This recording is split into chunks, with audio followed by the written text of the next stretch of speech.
بسیار خوب. سلام عرض میکنم. بسم الله الرحمن الرحیم و صلی الله علی سیدنا محمد و آله الطیبین الطاهرین. سلام عرض میکنم به همه دوستان حاضران و غایبان در این مجلس مجازی.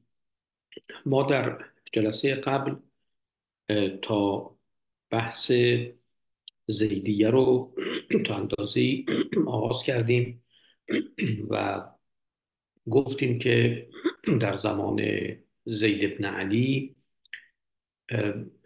و قیام او در سال 122 قمری، همچنان باید گفت که مسئله اه، اه، در حقیقت اه، اه، در حقیقت ادعای امامت نبوده، به این معنا که یک سلسله‌ای برای امامت تصور بشه یا اه، به نحوی باشه که مسئله مطابق با نظریه امامت بخواد پیش بره. هنوز در دوره‌ای هستیم که اه، به اصطلاح اون تصور عمومی در جامعه شیعه همچنان در همون پارادایم سده اول قمری است. مسئله خلافت بعد از پیغمبر و به ویژه دوره بعد از قتل عثمان و جنگ های فتنه اول، یعنی جنگ های داخلی دوره فتنه اول، در این دوره مسئله مقابله است با حکومتی که بر اثر یک نزاع دعوایی که به هر حال بین طرفین بوده، یعنی از یک سو معاویه بود و بعدا بنی امیه که مدعی خونخواهی از برای خون عثمان و قتل عثمان بودند و اساسا بیعت امیرالمومنین قبول نداشتند، و طرف مقابل که کوفیان بودند به اصطلاح با بیعتی که در مدینه نسبت به امیرالمومنین شده بود بعد از قتل عثمان، و بعد حوادث مختلف منجر شد که امیرالمومنین وارد عراق بشه و بعد در کوفه مستقر بشه و جنگی به نام جنگ صفین در بگیره با لشکر شام، با سپاه شام، سپاه معاویه، که در نهایت هم به اصطلاح در بعد از به خصوص صلح با امام مجتبی علیه السلام منجر به قدرت گرفتن معاویه در به عنوان خلیفه شد. خب همچنان در دوره زید مسئله این بود که شیعیان مشکل اصلیشون با اموی ها بود، بنابراین قیام زید بن علی همین قیام ضد اموی بود، یعنی قیامی بود بر علیه یک نوع حرکتی بود عدالت طلبانه، در این حال مقابله با امویان و حکومت اونها. و گفتیم دفعه پیش که عده بسیاری از قیام زید حمایت کردند و این مخصوص شیعیان هم نبود، یعنی در بیرون شیعیان هم کسانی بودند که از قیام زید حمایت کردند.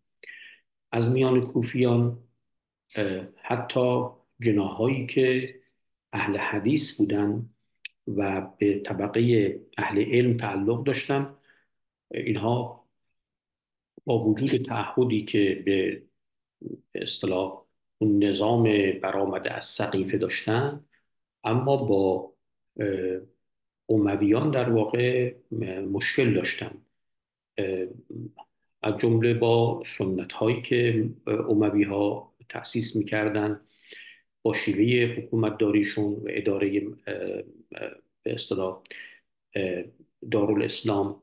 و همچنین مشکلی که داشتن این بود که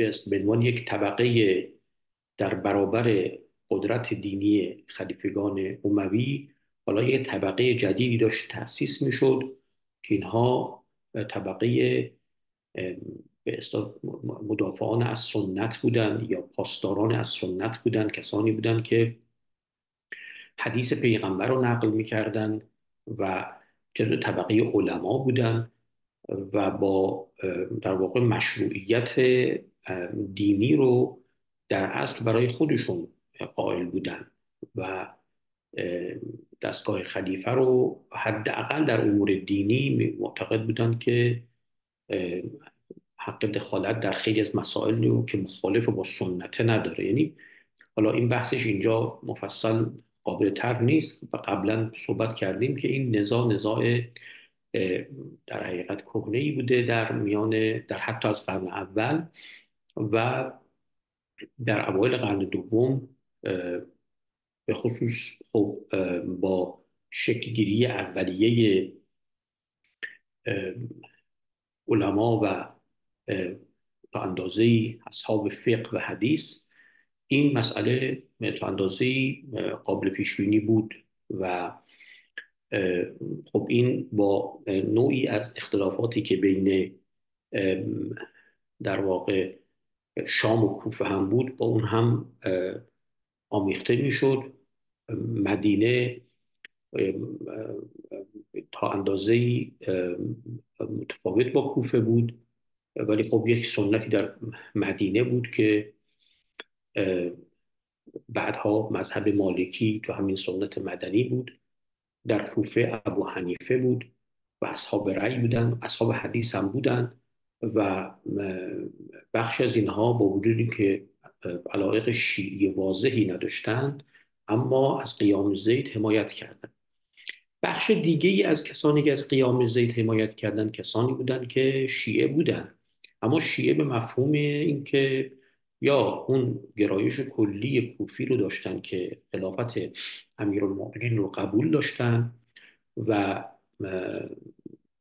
مسئلهشون مسئله حقانیت خلافت امیرالمؤمنین بود و مخالفت با بنی امیه بود. اینها کاری به دوره قبل از امیرالمؤمنین به خصوص در مورد دو خلیفه اول نداشتن. گرایش شیعیشون در این حد بود و خب اینها هم یه بخش دیگه ای بودن که در کوفه فعال بودن. قسمتی از کسانی که در کوفه هم بودند کسانی بودند که شیعی به مفهوم این بودند که متأثر از گرایش های کلی بودند که از حدود نیمه قرن اول شدت گرفته بود. از میان اونها کیسانی ها و شیعیانی که به نحوی نه تنها به اصطلاح جنبه ضد اموی درشون بود بلکه هواداری از تشیع علوی به تعبیری و مسئله حق به اصطلاح امیرالمؤمنین به عنوان جانشین پیغمبر براشون مطرح بود و اینها البته باز گروه های مختلفی بودن.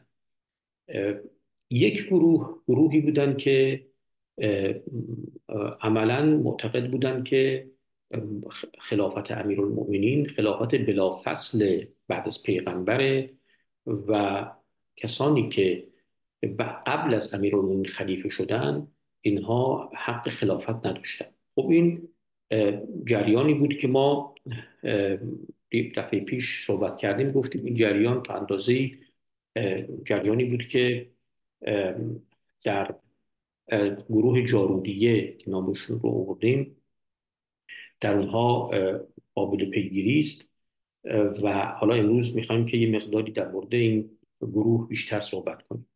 خب اینها و کسان دیگری که غیر از جارودیه بودن اما با همین طرز فکر بودن کم و بیش، به این معنا که بعد از امام مجتبی و سید الشهدا حالا به طور روشن ممکنه یک سلسله از امامت رو دنبال نمی کردن اما ایده اصلیشون این بود که امامت در خاندان اهل بیت. ما توضیح دادیم که خاندان اهل بیت به چه معناست، اینکه به اصطلاح چگونه مسئله امامت امیرالمؤمنین و فرزندانش تفسیر شد به به طور کلی خاندان اهل بیت و بعد این خاندان اهل بیت پیغمبر آیا به معنای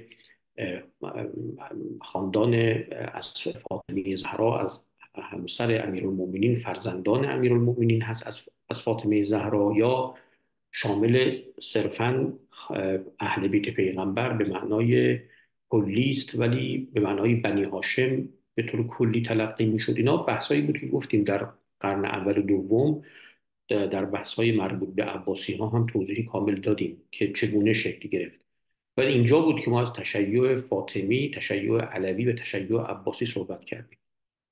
خب بنابراین یه عده‌ای هم بودن که خارج از جاروریه کسانی بودن که همچنان نظرشون در تقابل با بنی امیه و مسئله حقانیت در خلافت پیغمبر چششون به اهل بیت پیغمبر بود. خب بزرگ اهل بیت در یک دوره بعد از عاشورا امام سجاد علیه السلام بود، شخصیت فقیهی که و یکی از بزرگان تابعین که در مدینه زندگی میکرد و شیعیان نسبت به ایشون به عنوان کسی که فرزند امام حسین علیه السلام هست تعلق به اصطلاح شیعی خودشون رو نسبت به اون حضرت نشون میدادن. خب به ویژه بعد از امام سجاد شیعیانی که در کوفه بودن، دست کم اون گروه هایی که با این نگاه و با این روی کرد با مسئله روبرو می شدن، اینها به امام باقر توجه داشتن. امام باقر به عنوان یک فقیه برجسته‌ای که در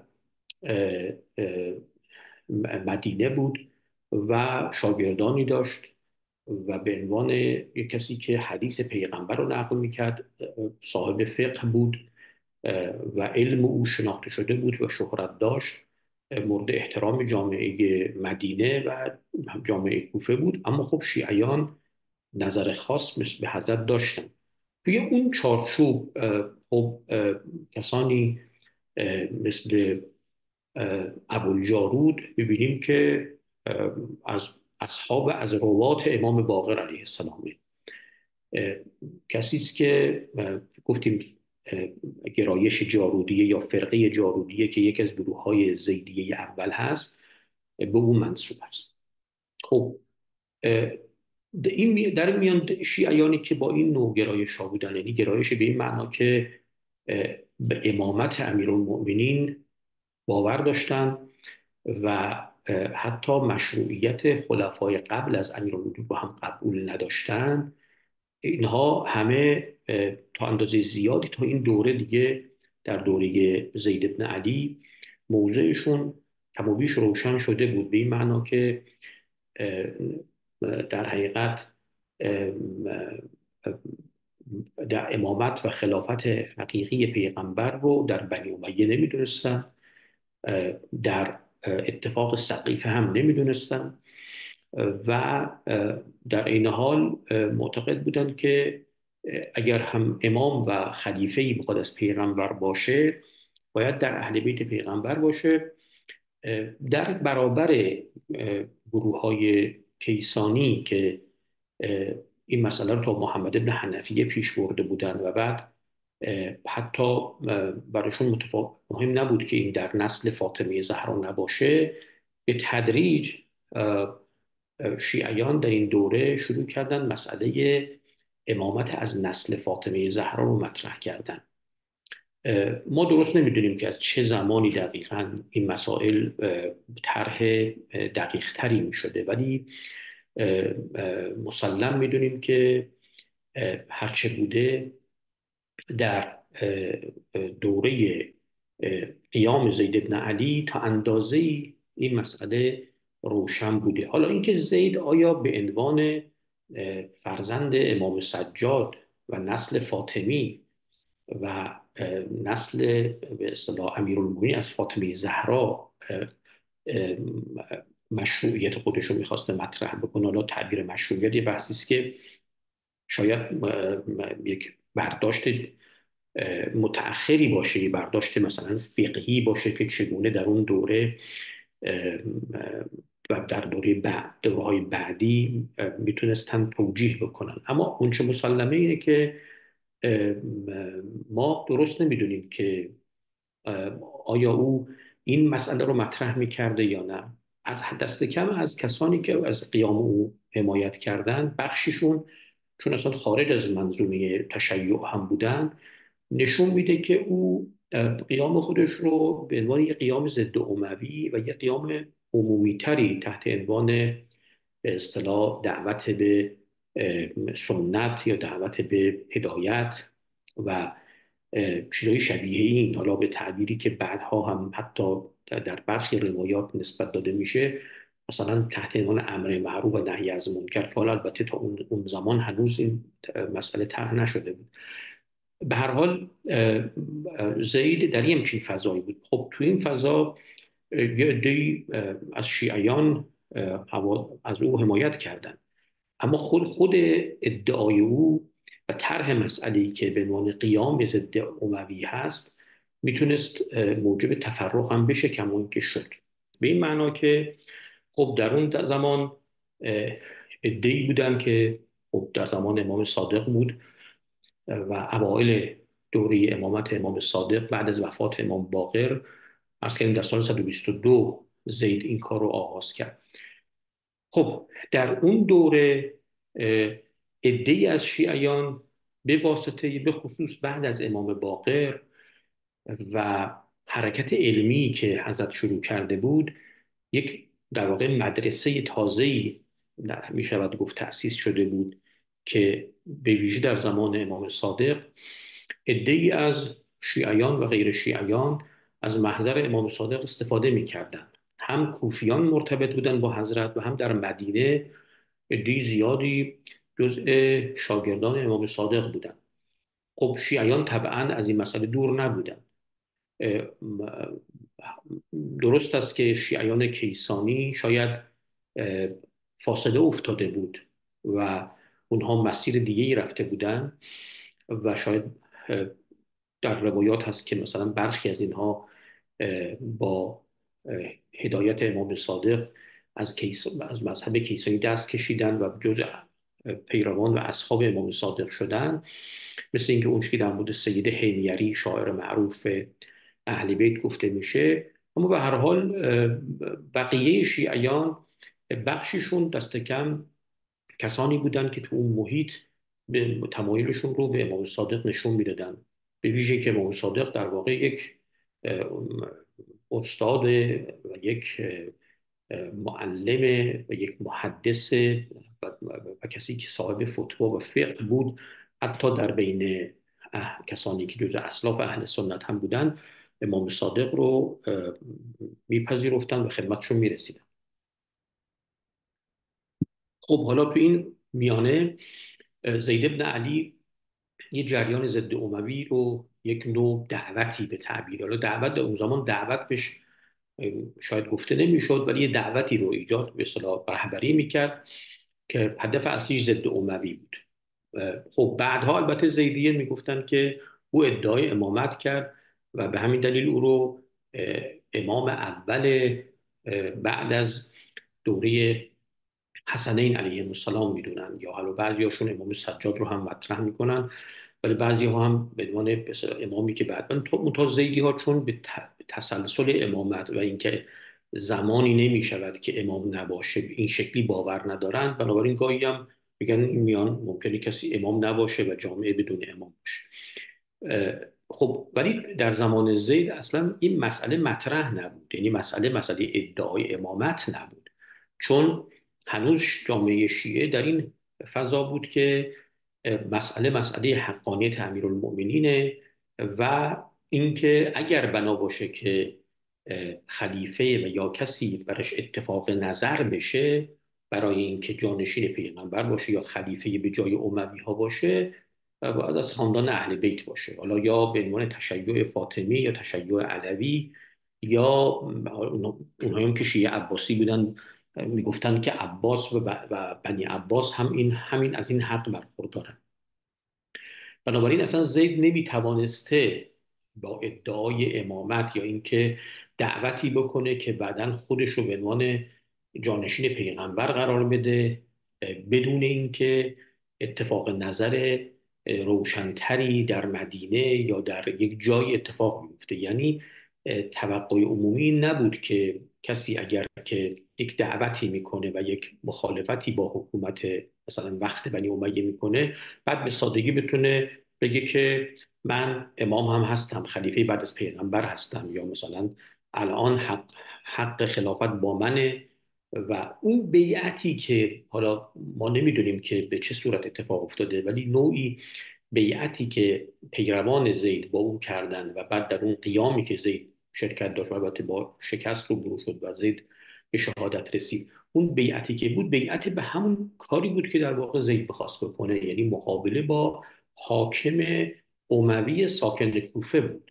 یعنی مسئلهش مسئله حتی شام نبود، مسئله کوفه بود و مقابله با اون حاکمی که در کوفه و در عراق بود و به خصوص که شیعیان تحت سرکوب بنی امیه بودن توی همچین فضایی بود. منتها تو این فضا طبیعی بود که وقتی به خصوص که عده‌ای از هواداران و کسانی که از او حمایت کردن اصلا بیرون از دایره تشیع بودن، توقع نمیره که او یه مسئله رو مطرح کرده باشه مثلا حق انحصاری امامت در خاندان پیغمبر به نحوی که حتی کسانی که اصلا شیعه نبودن بتونن همچنان به او اقتدا کنن یا حمایت کنن. بنابراین او بیرون از این چارچوب این حرف به اصطلاح مسئله قیام خودش رو رهبری میکرد و هدایت میکرد. مطالبی هم که میگفت مسائل عامی بود که میتونست غیر شیعیان رو هم جذب خودش بکنه. اما همون میزان که جذب میکرد یه عده‌ای از شیعیان رو هم دچار مشکل میکرد، به این معنا که شیعیان در این دوره بخششون که اگه کیسانی مذهب بودن، اینها خب یا همچنان در اندیشه بازگشت محمد حنفیه یا تسلسل امامت در نسل محمد حنفیه بودن، یا اگر هم کیسانی نبودن کسانی بودن که همچنان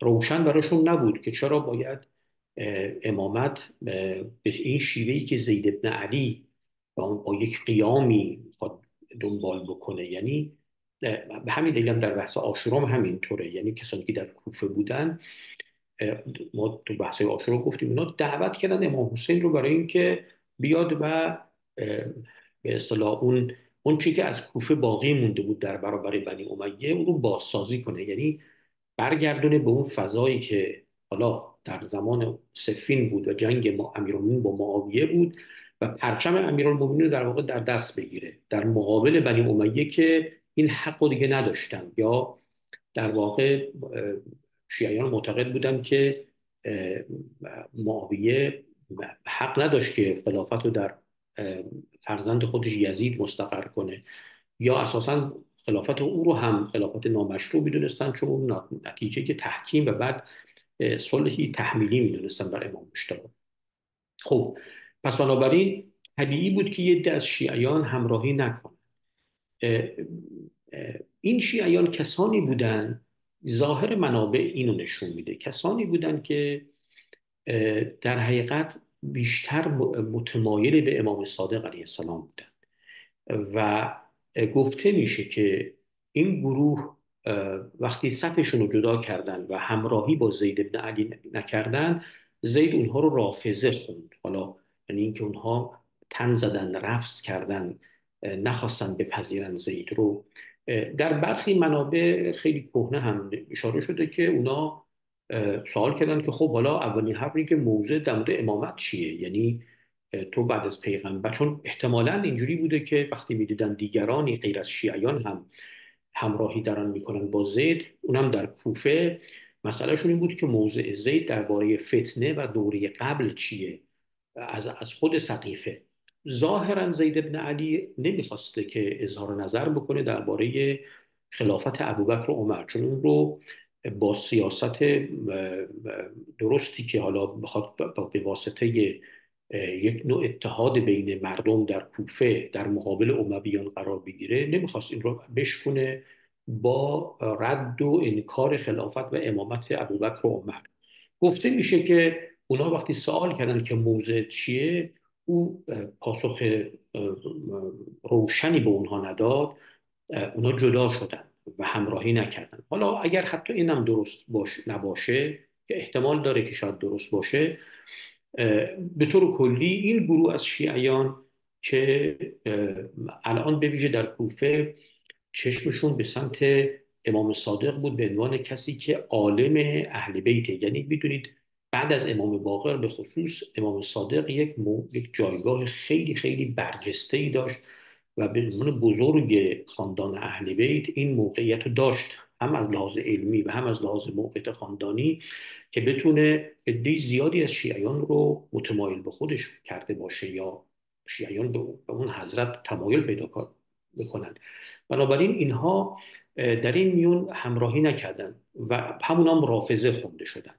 و میدونید که تو منابع وقتی که میگن رافضه، اصولا کسانی هستند که به اصطلاح به امامت امام صادق معتقدن، یعنی همون امامیه به یه معنا. یعنی امامیه میشه رافضه، یعنی کسانی که همراهی نکردن به اون جریان زید. خب کسان دیگه هم بودن که مثلا در همون دوره ها گفته میشه که از شیعیان میخواستن که همراهیشون کنن، مثل مغیرة ابن به اصطلاح مغیره اجلی، که خب بعدها معروف شد به این که او طرفداراش به نام مغیریه معروف بودن، مغیرة ابن سعید اجلی. او هم مال همون دور است و گفته میشه که او هم کسانی که همراهی باش نکردن رو گفته شما رافضه هستید. اختلاف هست تو منابع که آیا واژه رافضه رو مغیره گفته به این نوع شیعیان یا زید بن علی گفته. حالا فارغ از این بحث، او هم ظاهرا همین بوده، یعنی کسی بوده که در میان شیعیان حتی یک تمایلی هم شاید به امام باقر داشته، ولی به تدریج به دلیل اینکه امام باقر یه جریان سیاسی رو رهبری نمی‌کرد و او یک گرایش‌های تند به تعبیری انقلابی ضد اموی داشت، خب علاقه داشت که یک حرکتی انجام بده، یک کاری انجام بده. شاید هم در یه دوره‌ای به اصطلاح تمایلی، گفت طبق اون که منابع میگن، تمایلی به نفس زکیه پیدا کرده بود. یعنی قبل از اون زمانی که حتی نفس زکیه قیام بکنه، شاید یک نوع ارتباطی با او برقرار کرده بود، به این معنا که تو بیا به عنوان نوه امام مجتبی و فرزند امیرالمؤمنین مثلا یک نوع حرکت ضد اموی رو رهبری بکنه. خود اون مغیره هم باز همینطور، او در کوفه درگیر شد و بعد کشتن هم شد. خب کسانی که توی جناح بیشتر تمایل به امام صادق علیه السلام داشتن، اینا همراهی نکردن. اما مابقی کسانی بودند که یه تعداد زیادی، حالا پس گروه های غیر کیسانی یا غیر رافضی، مقدار زیادی از شیعیان همراه غیر شیعیان آمدن در قیام زید همراهی کردند یا حداقل حمایت کردند. در میان کسانی که همراهی کردن از میان شیعیان، یک گروه جارودی بودن. ما گفتیم دفعه پیش که جارودی ها یک گروهی محفلی، یک گروهی از شیعیان بودن که ظاهرا در همون دوره بیشتر تمایلشون به این بود که برن سر درس مثلا کسی مثل ابوالجارود، به همین دلیل به او منسوب بودن. شاید ابوالجارود هم یه تعالیمی بهشون میداده. خب یه کسی بود که شاگرد امام باقر بود و احادیث زیادی از امام باقر داشت، دفاتر حدیث داشت. بعدها البته در سنت های شیعی یه تفسیری هم بهش نسبت دادن که تفسیر ابوالجارود خیلی تفسیر مهمی است، یعنی منقولاتش همه جا هست، به خصوص در کتاب تفسیر منسوب به علی بن ابراهیم قمی. شما هر صفحه که نگاه کنید میگه فی روایت ابوالجارود، روایاتش از امام باقر زیاده در منابع، چه در فقه، چه در تفسیر، چه در چیزای دیگه. معلوم میشه که کسی بوده که در کوفه صاحب عنوانی بوده و حتی به طرفداراش به تدریج جارودیه میگفتن. او که از کسانی بود که حمایت کرد از قیام زید. ببینید من باز این رو تکرار میکنم که گاهی خوب این مسئله به دقت دیده نمیشه که خیلی از این محافل شیعی محافلی بودن که بیش از اینکه ارتباط با یکی از اهل بیت داشته باشن، اینا با اون سرکرده ها یا کسانی که جزء، حالا اگر اهل علم بودن مثل ابوالجارود، یا ممکنه یه کسانی بودن تو قبیله هایی بودن جایگاه اجتماعی و قبیلگی مهمی در میان شیعیان داشتن، خیلی از اوقات اینها گروه بندی هاشون بر اساس همون تمایلات به همون اشخاص بود و اون تمایلات خیلی مهمتر بود. یعنی اونا میتونستن تعیین کنن که مثل مختار چطور عده زیادی کاری به محمد حنفیه نداشتن، میگفتن که مختار چی میگه. یعنی براشون تشیع در واقع میشه تشیع مختار بود، یعنی حرف مختار رو قبول داشتن. براشون این نبود که حالا الان مثلا از مدینه چه دستوری از سوی محمد حنفیه میاد. یعنی در حقیقت تشیع اینا تشیع محلی و خیلی لوکال در خود کوفه بود با اون طیفایی که داشتن. شاید خیلی اوقات مثلا یه محله‌ای در کوفه شیعیانش یه بزرگی داشتن، مثلا مسجدی هم داشتن دور نماز میخوند اون بزرگ و اینا اطراف اون به اصلا شکل گرفته بودن. جاروری از این قبیل بود. یعنی بنابراین حمایت جاروری از زید خیلی مهم بود. منتها جارو دیگه یکی از این گروه ها بودن. خب ما الان وقتی میریم سراغ کتاب اصول النحل، اون تعبیری که میکنه میگه که اینا کسانی، میگه که اختلاف زیدی ما دفعه پیش گفتیم این بود که یه تعدادشون جارودی بودن و بعد میگفتن که جارودی ها، تعبیر نویسنده ما اینه، حالا یا منبعش، که جارودیه کسانی هستند که میگن پیغمبر بر امیرالمومنین سپس امام حسن و امام حسین نص کرده، ولی بعد دیگه انقطاع نص داریم، هیچ نصی وجود نداره، ولی امامت باید در ولد فاطمه باشه. ما دفعه پیش گفتیم که بله، جارودی ها معتقد بودند که امامت در ولد فاطمه است. به احتمال خیلی زیاد شاید همون زمان دیگه این باور رو پیدا کرده بودن، به خصوص که اینا خود ابوالجارود تحت تعالیم امام باقر علیه السلام بود و شاید این خودش یک تقابلی با جریان کیسانیه بود دیگه. ما توضیح دادیم قبلا که کسانی که مسئله امامت از ولد فاطمه رو مطرح میکردن به طور مستقیم تشیعشون روشن بود که مقابل تشیع کیسانی است. اما اینکه میگه جارودی ها اینا میگفتن نصب بر امیرالمومنین هست و امام حسن و امام حسین، این به این شکل ما نمیدونیم آیا واقعا در زمان ابوالجارود اینا قائل به نصب به اون معنای که امام صادق بعدا مطرح میکنه بودن، یا اینکه صرفا منظور این بود که اینا به امامت امیرالمومنین و بعد امام حسن و امام حسین باور داشتن. بعد اما اینکه اینها میگفتن نصی وجود داره و بعد قطع شده، این طبعا مربوط به دوره بعد. یعنی این داره نویسنده ما اون چیزی رو که از جارودی در دوره خودش یا منبعش از دوره خودش، مثلا از حدودای نیمه قرن دوم، اواخر قرن دوم، حتی اوایل قرن سوم میشناخته رو داره میگه. خب حالا میگه که اینا معتقد بودن که امامت در ولد فاطمه است. کل من دعا الی نفسه فهو امام مفترض الطاعه علی الناس اجابته. این که اینا میگفتن که بعد از امام حسین امامت در خاندان فاطمه است و اونها در امامت مثلا مساوی هستند، هر کسی از اینا دعا الی نفسه یعنی بره و خروج کنه بر علیه حاکم وقت و بگه که من دعا الی نفسه، من شما رو به بیعت با خودم فرا میخونم. یعنی شرط این که دو تا شرط در حقیقت هست، یکی این که از خاندان فاطمه، از ولد فاطمه است، از فرزندان فاطمه زهرا علیه السلام، و یکی این که باید دعا الی نفسی بکنه، به تعبیر خروج باید بکنه، باید دعوت به خودش بکنه. این مطلب در زمان زید نبوده، در زمان خود ابوالجارود هم نبوده، این مربوط بعده، خیلی بعدتر. در واقع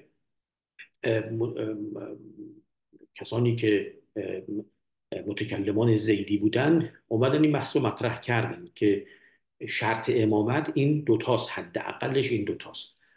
اما اینکه جارودیه در اون زمان، در زمان مثلا زمان خود ابوالجارود در سال 122 قمری یا اوایل قرن دوم همچین باوری داشتن، این بسیار بسیار غیر محتمل هست و با منابع دیگه تاییدش نمیکنه. یعنی البته این مطلبی است که خیلی از منابع گفتن، اما معلوم است که اینا همه اون نگاهی رو که به این مسئله دارن نگاه معاصر خودشون.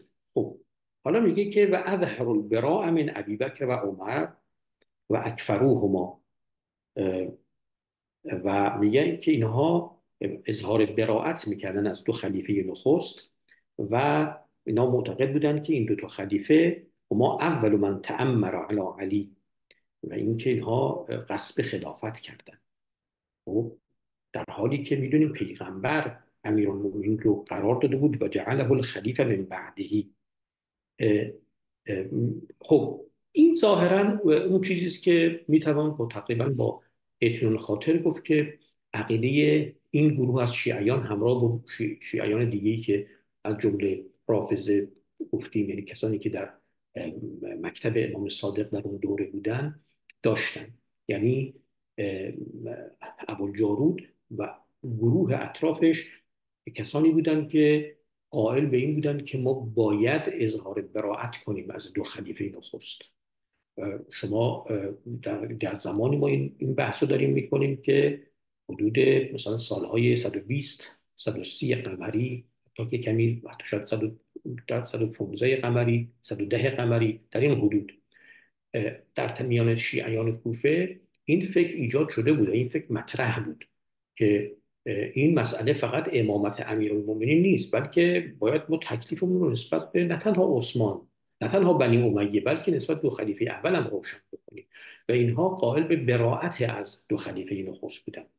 خب حالا با توجه به اون روایتی که گفته میشه که شیعیان اومدن گفتن نظر تو چیه آقای زید بن علی درباره دو خلیفه نخست و اون نخواد اظهار نظر کنه، شاید یک سوالی باشه که خب چرا اینا با وجود اینکه قائل به اظهار براءت از ابوبکر و عمر بودن همراهی کردن با زید؟ چون خودش اینجا میگه که فخرجت هذه الفرقه مع زید بن علی بن الحسین فسمتهم الشیعة از زیدیه. خب چطور ممکنه؟ شاید یعنی به احتمال خیلی زیاد اینه که اینها به دلیل اینکه قائل به این بودن که وضعیت شیعه به نحوی است که باید یک نوع حرکت انقلابی بر علیه اموی ها انجام بده. فراموش نکنیم که ابوالجارود به هر حال یکی از شیعیان کوفه بوده، جزو کسانی بوده که اهل علم بوده، در اون زمان تعالیم امام باقر هم در اختیارش بوده و با فضایی که در کوفه بوده شاید معتقد بوده که باید از یک جایی یک حرکت انقلابی بر علیه اموی ها شروع بشه. و شاید منطق زید بن علی رو از این جهت متوجه می شده که الان زمانه ای نیستش که بخوایم اظهار نظری بکنیم در مورد دو خلیفه نخست. بنابراین به احتمال زیاد با وجودی که این اعتقاد داشته، خودش و همراهان ابوالجارود که بهشون جارودیه بعدن گفتن و بعدن از قیام زید حمایت کرد. خب اینجا بود که جارودیه یه مشکل جدی با رافضه پیدا کردن، یعنی با کسانی که معتقد به رهبری فکری امام صادق علیه السلام بود.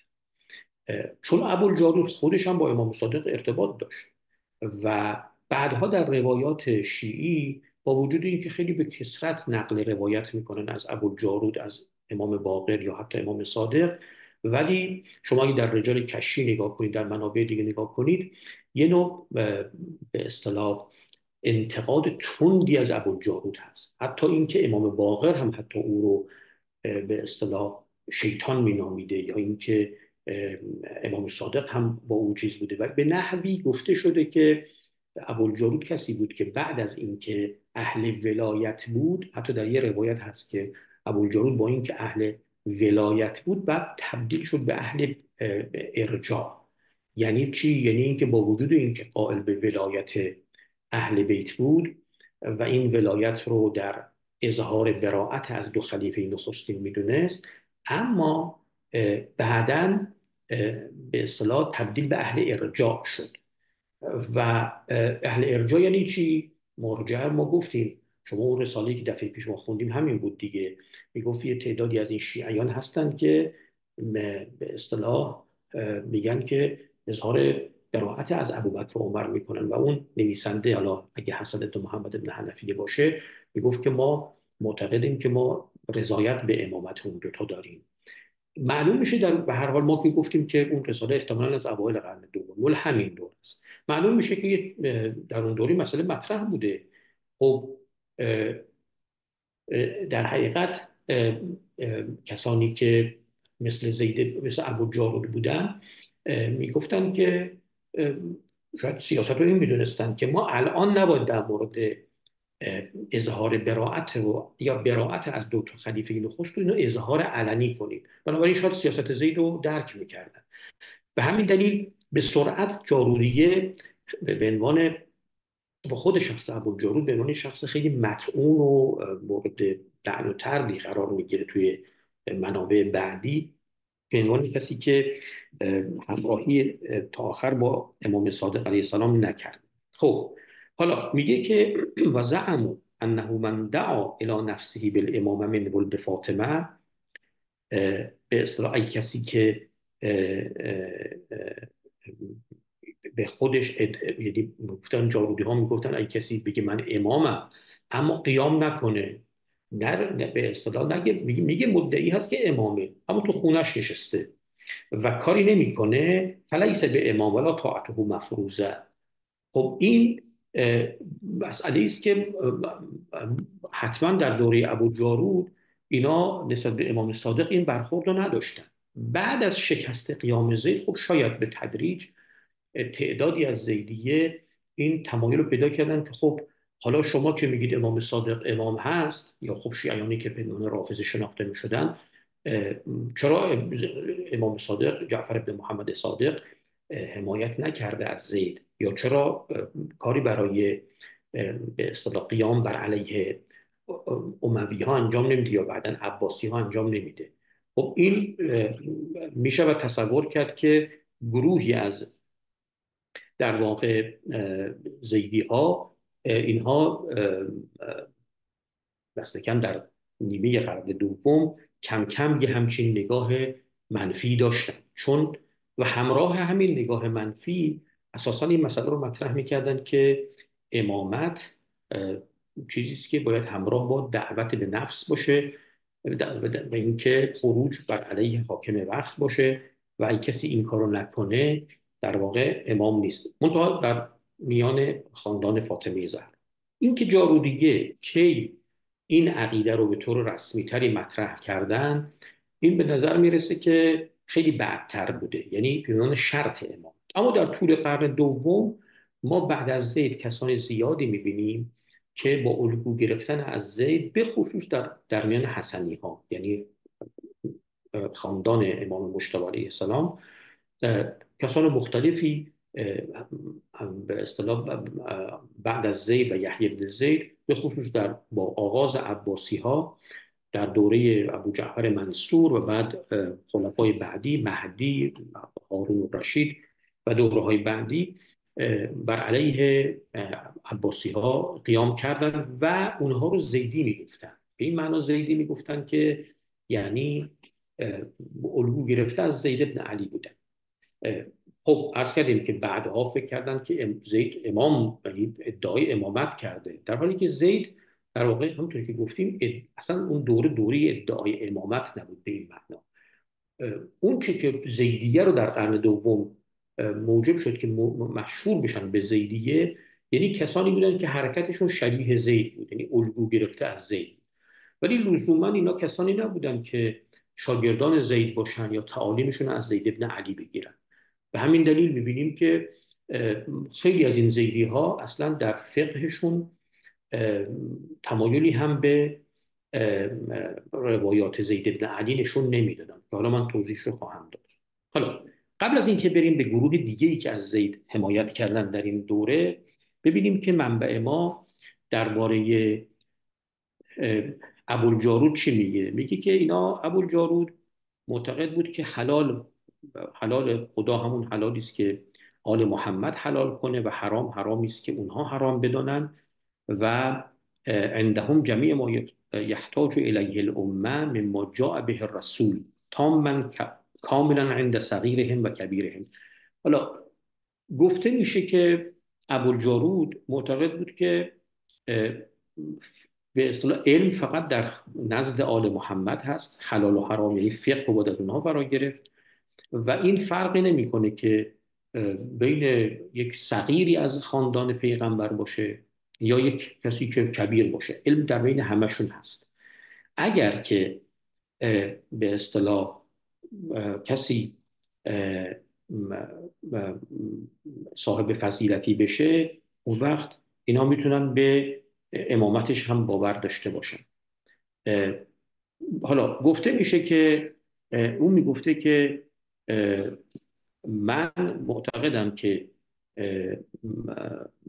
جز جز امیرالمومنین و امام حسن و امام حسین هیچ کسی دیگه نصی براش نیست. بقیه کسانی هستند که از اهل بیت همه استحقاق امامت رو دارن و من اگر بگم که به اصطلاح این علم در میان همشون به طور مساوی تقسیم نشده، در اون صورت باید مردم بگردن ببینن کدوم اعلم و خود این یه اسباب دردسره، برای اینکه از کجا بفهمن که کی اعلم از کی هست. بنابراین من میگم علم در بین همشون علی السویه است و همه مستحق امامت علی السویه هستند. ان یکونوا مستوین فی الفضل و العلم، برای اینکه خیلی کار سختی است که کسی تشخیص بده که علم و فضل در کی هست. حالا همشون در علم و فضیلت یکی هن، فمن خرج منهم فهو امام. یعنی چیزی که موجب بشه شما یکی رو بگید امامه، این که باید خروج کنه. به الا از لحاظ علم همه یکی هن. همه در یک سطح و در یک طبقه هستن. اونی که میخواد راهی که بخوایم تشخیص بدیم که امامه اون چیزی که باید خروج کنه و دعوت به نفس خودش بکنه به عنوان امام، اون وقت امام هست. این طبعا مسائلی است که ما نمیدونیم چقدر خود ابوالجارود به این معتقد بوده. ظاهرا اینقدر در میاد که چون ابوالجارود تعالیمی از امام باقر دریافت کرده بود و حتی از امام صادق، و در روایات ابوالجارود هم میشه دید که یک نوع عقیده‌ای نسبت به امامت داره که کم و بیش متناسب با همون افکار و عقایدی است که امامیه داشتن، یعنی شبیه مسائلی که مثلا هشام بن حکم و بقیه میگفتن. احتمال داره که یه همچین عقاید رو همزمان داشته، یعنی در عین حال که قائل به این بوده که الان می شود از زید حمایت کرد و به اصطلاح به یه معنا به امامت سیاسی امام صادق باور نداشته، چون میگفته حضرت که برای کار سیاسی نمیخواد حالا خروج بکنه.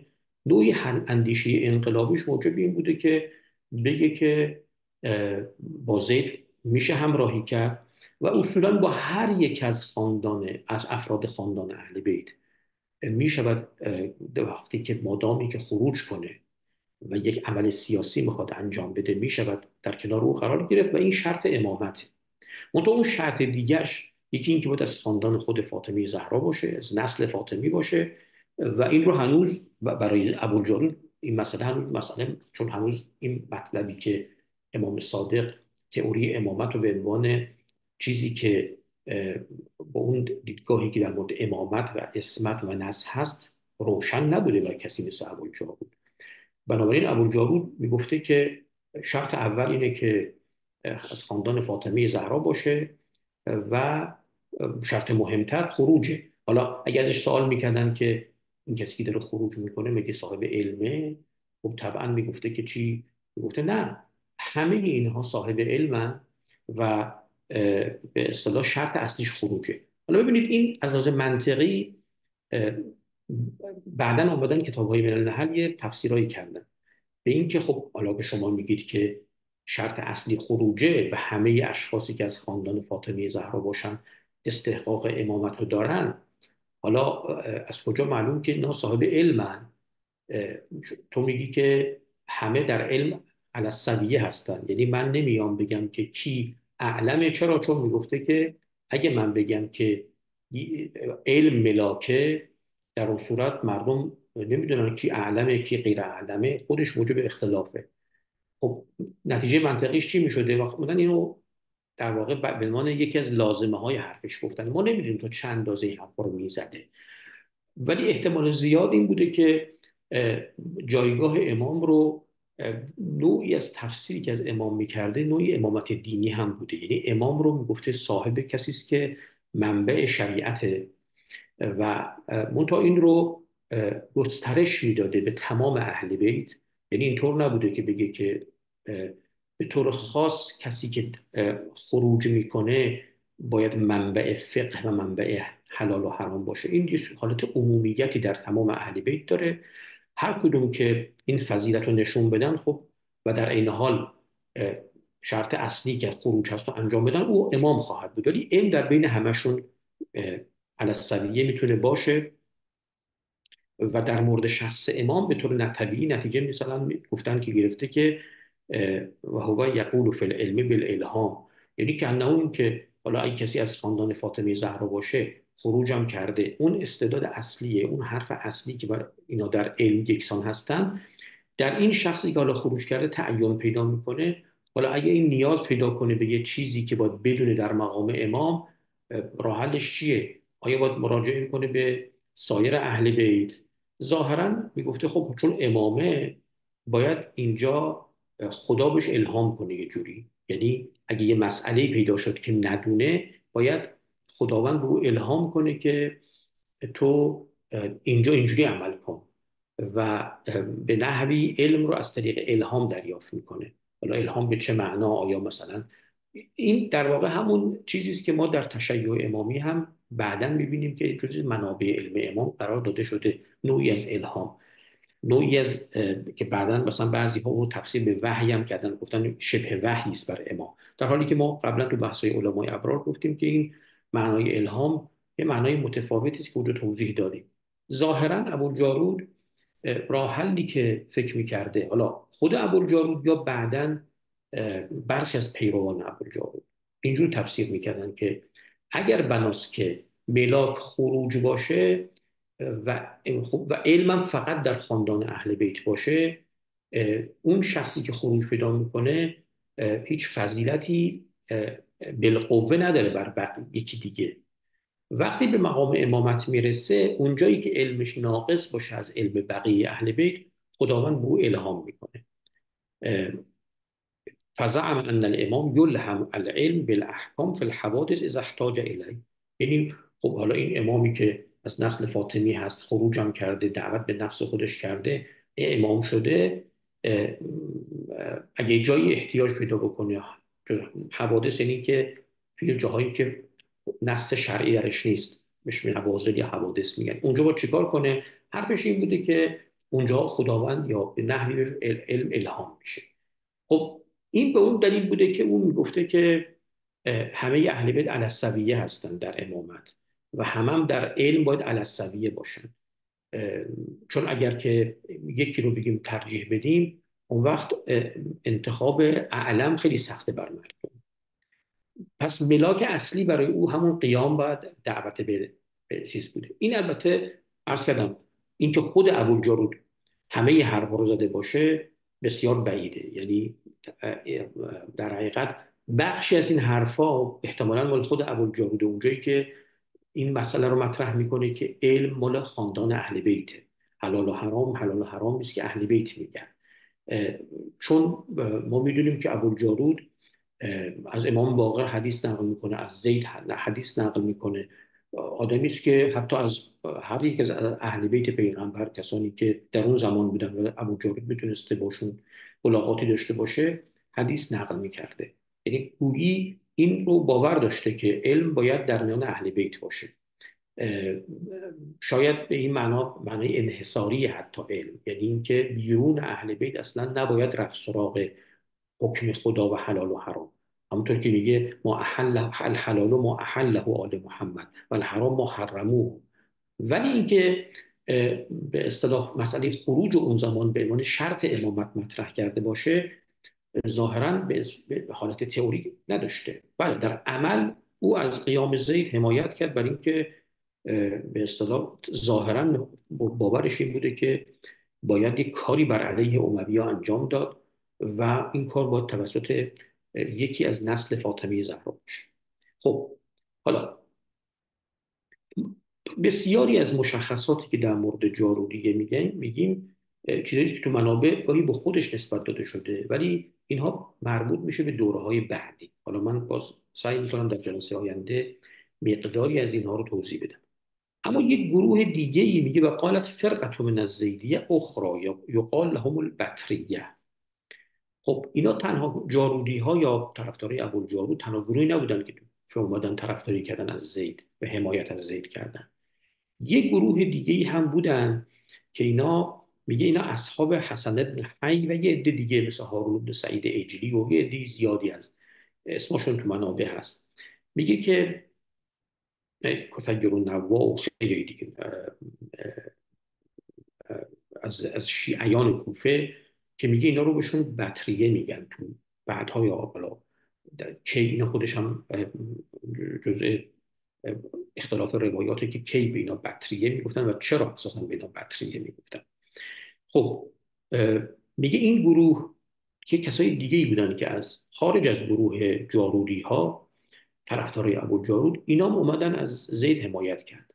اینا معلوم میشه که از توضیحی که حالا خواهیم خوند، اینا معلوم میشه که خیلی فاصله داشتن با رافضه، یعنی کسانی که اظهار براءت اظهار علنی براءت از ابوبکر و عمر میکرد. اینا اصلا در باب امامت و امیرالمومنین یه نگاه دیگه متفاوتی داشتن. اینا گروهی از شیعیان کوفه بودن که به امامت امیرالمومنین معتقد بودن، اما یه نوع حالا تعالیمی که دیده بودن و اصلا معلوم هم نیستش که اینا خیلی مرتبط مثلا با امام باقر بعضا بوده باشن یا ولی گروههایی بودن که در کوفه بودن به عنوان شیعه و اینا اون وجه اشتراک اصلیشون با بقیه شیعیان این بود که ضد اموی بودن، به شدت ضد اموی بودن.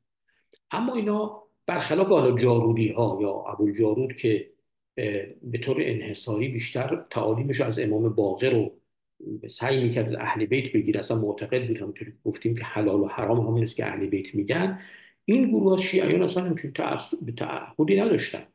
اینا در واقع به مرجعیت دینی، حالا با توجه به اون بحثایی که ما تو علمای ابرار کردیم تو قرن دوم، بحث حجیت، اینا معتقد نبودن که بعد از پیغمبر مرجعیت دینی با اهل بیته، بلکه اینا اون چه که بهش اصرار داشتن یکی ضدیت با اموی ها بود و یکی همین که امامت مال امیرالمؤمنینه و حق با امیرالمؤمنین هست. حالا صحبت سر این بود که اگر چرا آیا معتقد بودن که امیرالمومنین بعد از پیغمبر خیلی خلافت بلافاصل؟ ظاهرا اینجوری است که اینا این مقدار معتقد بودن، چون اگر میگفتن که خلافت فقط بعد از عثمان رو ما قبول داریم، این که دیگه خیلی اون به اصطلاح خیلی کف تشیع کوفی حساب میشد و خیلی دیگه حتی اونایی که کاملا بعدها جزء اسلاف اهل سنت هم بودن این مقدار رو قبول داشتن از شیعیان، از کسانی که تمایلات شیعی داشتن. اینا نه، واقعا شیعه بودن و معتقد بودن که امامت حق امیرالمومنینه و بعد از پیغمبر هم باید مال امیرالمومنین بوده باشه. چرا؟ اینا دیگه بحث نص و اینا نمی‌کردن، حتی بعدها هم بحث نص رو نکردن. ما گفتیم جارودی ها ابوالجارود هم بحث نص رو مطرح نمیکنه، ولی دست کم این حق انحصاری رو قائل و بعد این رو تعمیم میده به مرجعیت علمی اهل بیت. بطری ها اینا میگفتن که بله امیرالمومنین باید بعد از پیغمبر امام میشد. چرا؟ چون افضل بوده، از صحابه دیگه افضل و معتقد بودن که اولا به امامت بعد از پیغمبر امیرالمومنین بوده. حالا ولی اتفاقی افتاده، این اتفاق این بوده که خلفای اومدن در سقیفه ابوبکر و عمر و اینا میگفتن که ما در مورد ابوبکر و عمر این موضع شاید این مقدار شبیه به موضع زید میتونه باشه، ولی برخلاف تفسیر بعضی از محققین که به غلط فکر میکنن که در واقع زیدیه در آغاز همین فقط گروه بطریه بودن و به دلیل شباهتی که در این جهت موضع داشتن. نه، زید بن علی فقط عقیدش این بوده که ما نباید اظهار براءت، ظاهرا این بوده، یعنی ازش وقتی سوال کردن یه جوری استنکاف کرد از این که پاسخ درستی بده و حتما کسی مثل ابوالجارود که با او مرتبط بود میدونست که موضع باطنیش چیه در این موضوع ولی خب همراهی نمیکرد، حتما همراهی نمیکرد اگر میفهمید که زید مثلا خلافت ابوبکر و عمر رو قبول داره. نه، خلافت ابوبکر و عمر رو قبول نداشت، فقط اظهار نمیخواست بکنه. یعنی وقتی ازش سوال کردن پاسخ درستی نداد. این غیر از این موضوعی است که الان عرض میکنم.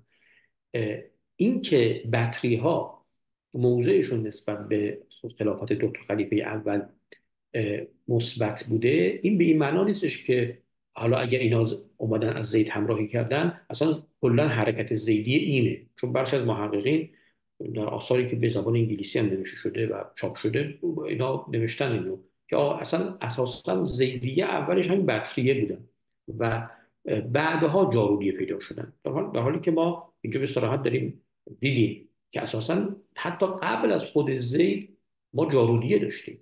چون جارودی ها یک گروهی از شیعیان کوفه بودن و یه کسی داشتن، یه لیدری داشتن که ابو جارود بود و یه چند نفر دیگه. اینطور نیستش که اینا با زید تشخص پیدا کرده باشن، خود جارودی قبل از زید بودن. بطلیه هم اینطور بودن، یعنی اینا یه شیعیانی بودن که در کوفه بودن و موضعشون از این نقطه نظر نزدیک به زیده که زید اظهار نکرد. خب اینا هم به اصطلاح مشکلی با این مسئله نداشتن که زید چرا اظهار براءت نکرده، کما اینکه مثلا کسانی که رافضه خونده شدن مشکل داشتن با زید در این جهت. اینا در حقیقت در عین حال که معتقد بودند که امامت امیرالمومنین اولاست به امامت بعد از پیغمبر، منتها یه عقیده مطرح میکردن که خاص خودشون هم بود.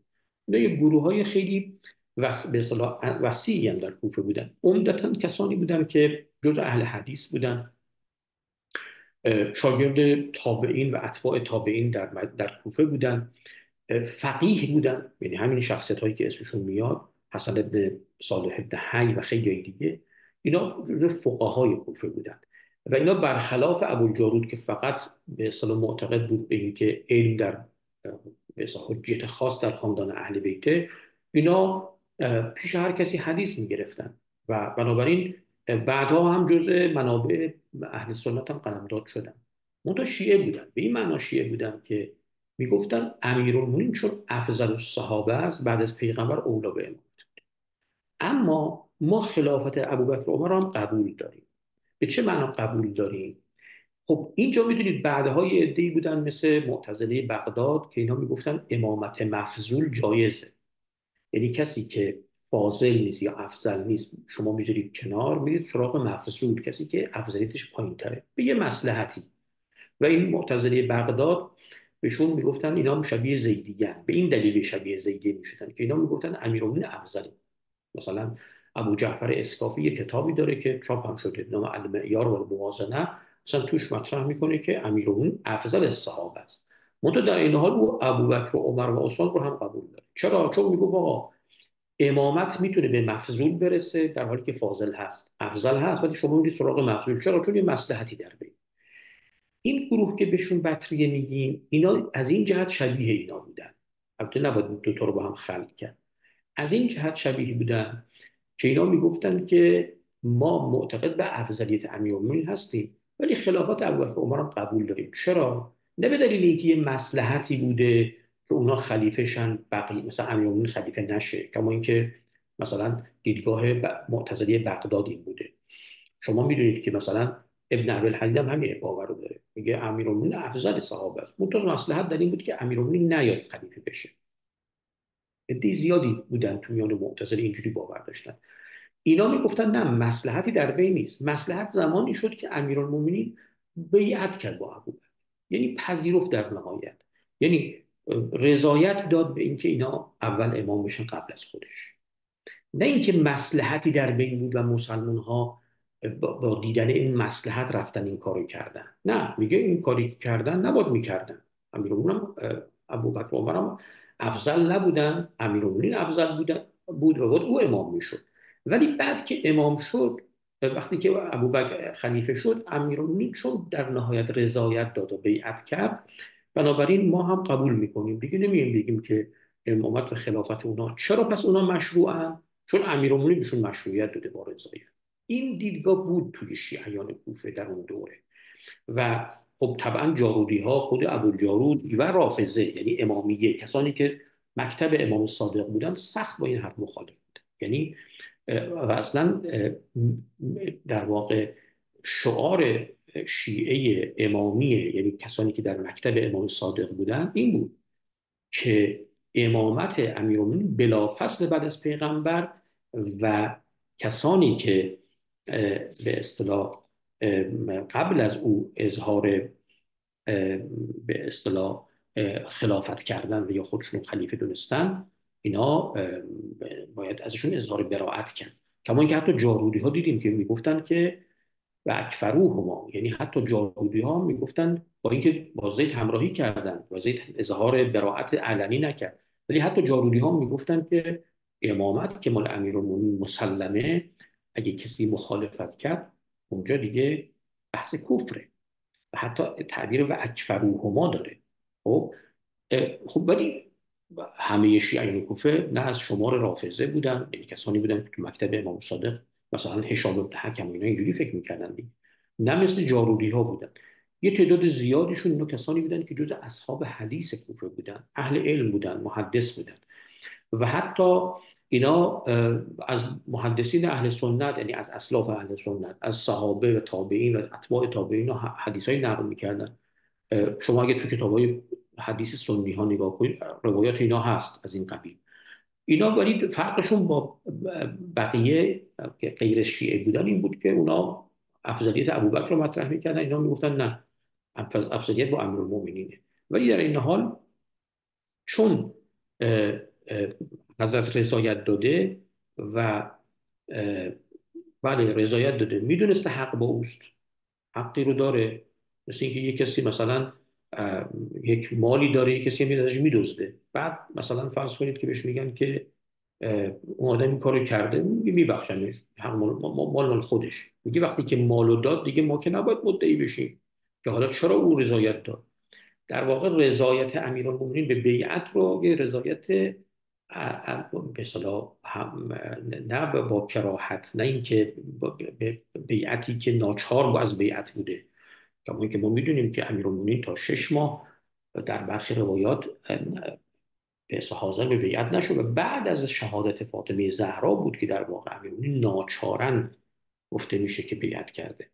ولی خب اینا تصورشون این بود. حتی اینا میگفتن که اون 6 سال اول عثمان هیچ مشکلی نداره، ولی 6 سال بعدش که بدعت‌هایی رو به اصطلاح انجام داد، اون وقت اونو قبول نداره. و بعد میگه که اینا معتقد بودن که حالا ببینید درست برخلاف اون چیزی که جارودی ها بهشون نسبت داده میشه، میگن نویسنده ما چون اون منطق رو میخواد دنبال کنه، میگه و زعم ان الناس فی العلم مشترکون، مردم در علم مشترکن، یعنی اینطور نیست که علم انحصاری خاندان فاطمه زهرا باشه، برخلاف اون چیزی که جارودی ها بهشون نسبت میده.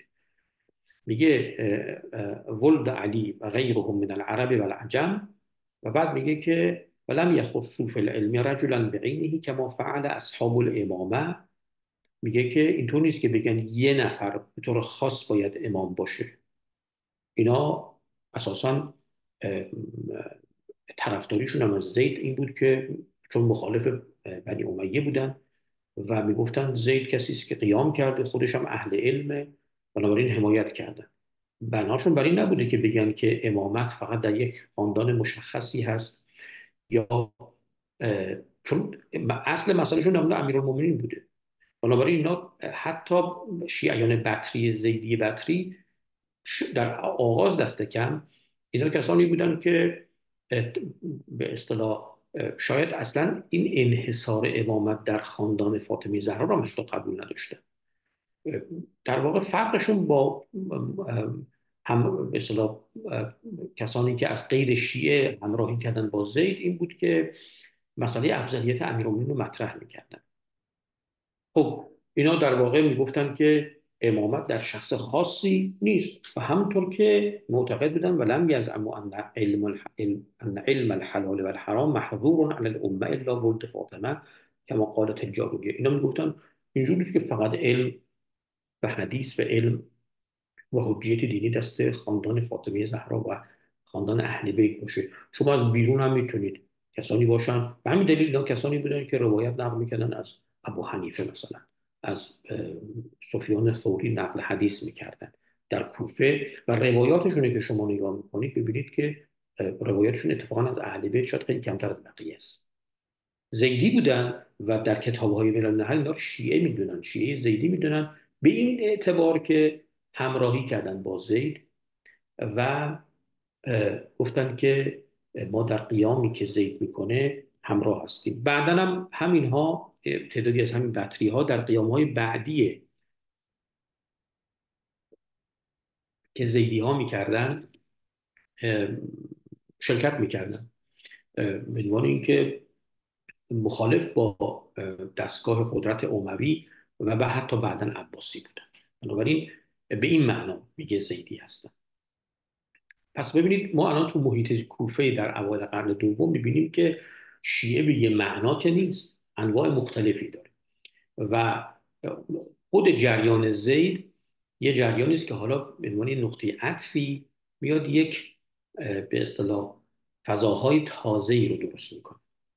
حالا من چون یکی دو تا کتاب دیگه هم انشالله خواهیم خوند در مورد بحث زیدیه که همین بحث جارودی اینا رو مطرح میکنه، یه مقایسه خواهم کرد اینجا. قبل از اینکه این مقایسه رو انجام بدیم میگیم که نویسنده این کتاب چون اصولا میگه که زیدیه در اون دوره سه گروه بودن، یه گروه سومی هم نام میبره که میگه اینها طرفدارای سلیمان بن جریر رقی بودن و این سلیمان بن جریر آدم خیلی مهمی بوده، جز زیدیه حساب میشه و خیلی ها او رو هم در واقع میگن شبیه بطریه بوده، یعنی حالا گاهی تفکیک میکنن.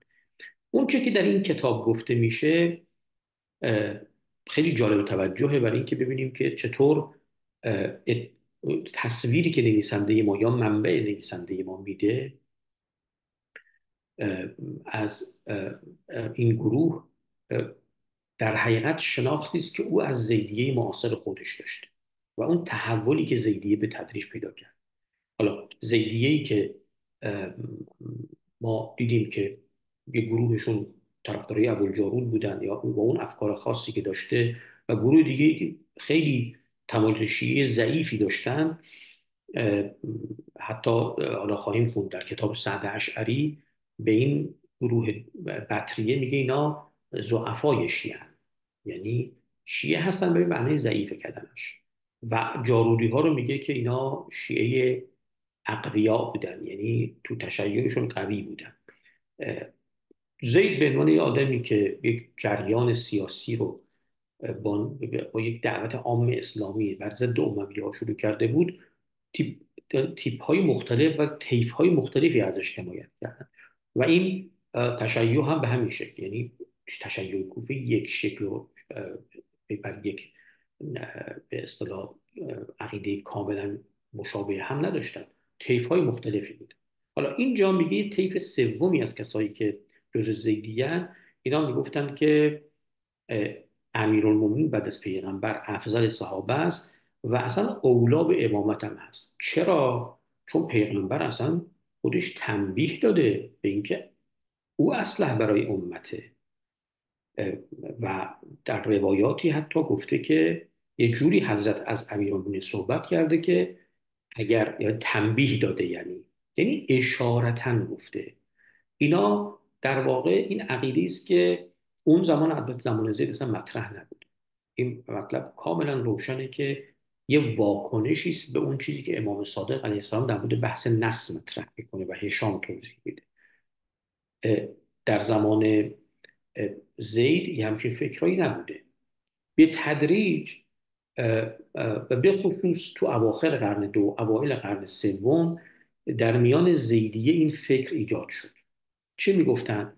میگفتن که خب حالا ما چه کار بکنیم که هم افضلیت امیرالمومنین و اولا بودن او رو به نسبت به امامت بگیم، همین که مسئله رو صرفا به این فرو نکاهیم که خب چون حضرت امیر بیعت کرد و رضایت داد تموم شد و ما با خلافت ابوبکر عمر قبول کنیم.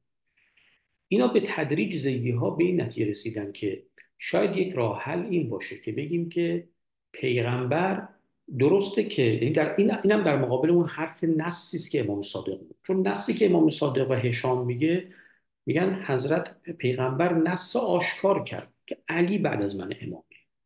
خب نتیجهش چی میشه وقتی شما بگید علی بعد از من امامه؟ یعنی اونایی که دست کم اونایی که اونجا بودن و بعد از پیغمبر عمل نکردن به حرف پیغمبر یعنی کافر شدن و این موجب کفر میشه. اگه کسی بدون پیغمبر گفته کاری بکنید و انجام نده، مگر اینکه شما بگید که اونایی که به اصطلاح بعدن آمدن نمیدونستن دقیقا چه اتفاق افتاده یا پیغمبر دقیقا چی گفته.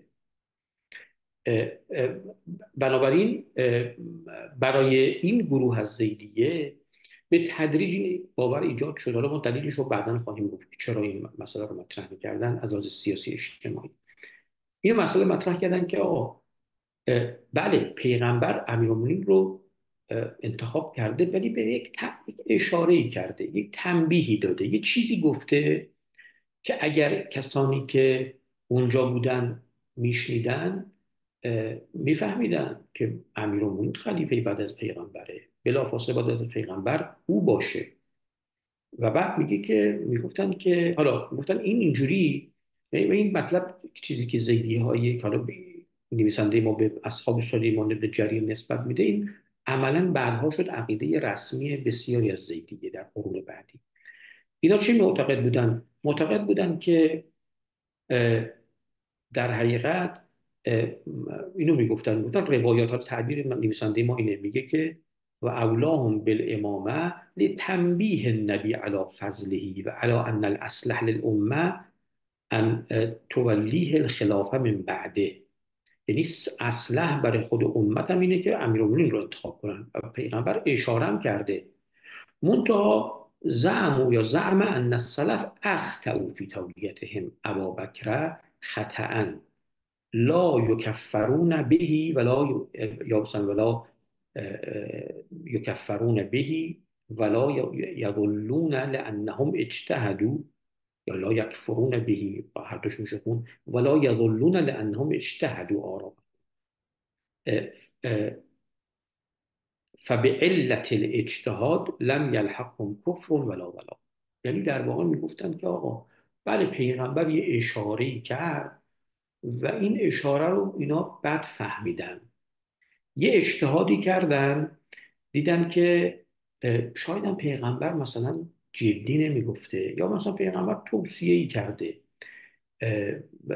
که مثلا امیرالمومنین خوبه که خلیفه بشه بعد از من، ولی اینا نمیدونستن که این توصیه درست ظاهرش تنبیه و اشاره است، ولی اونا باید به این عمل میکردن. اگه دقت میکردن میفهمیدن که حضرت داره میگه آقا امیرالمومنین بعد از من خلیفه است، جانشین من امیرالمومنینه.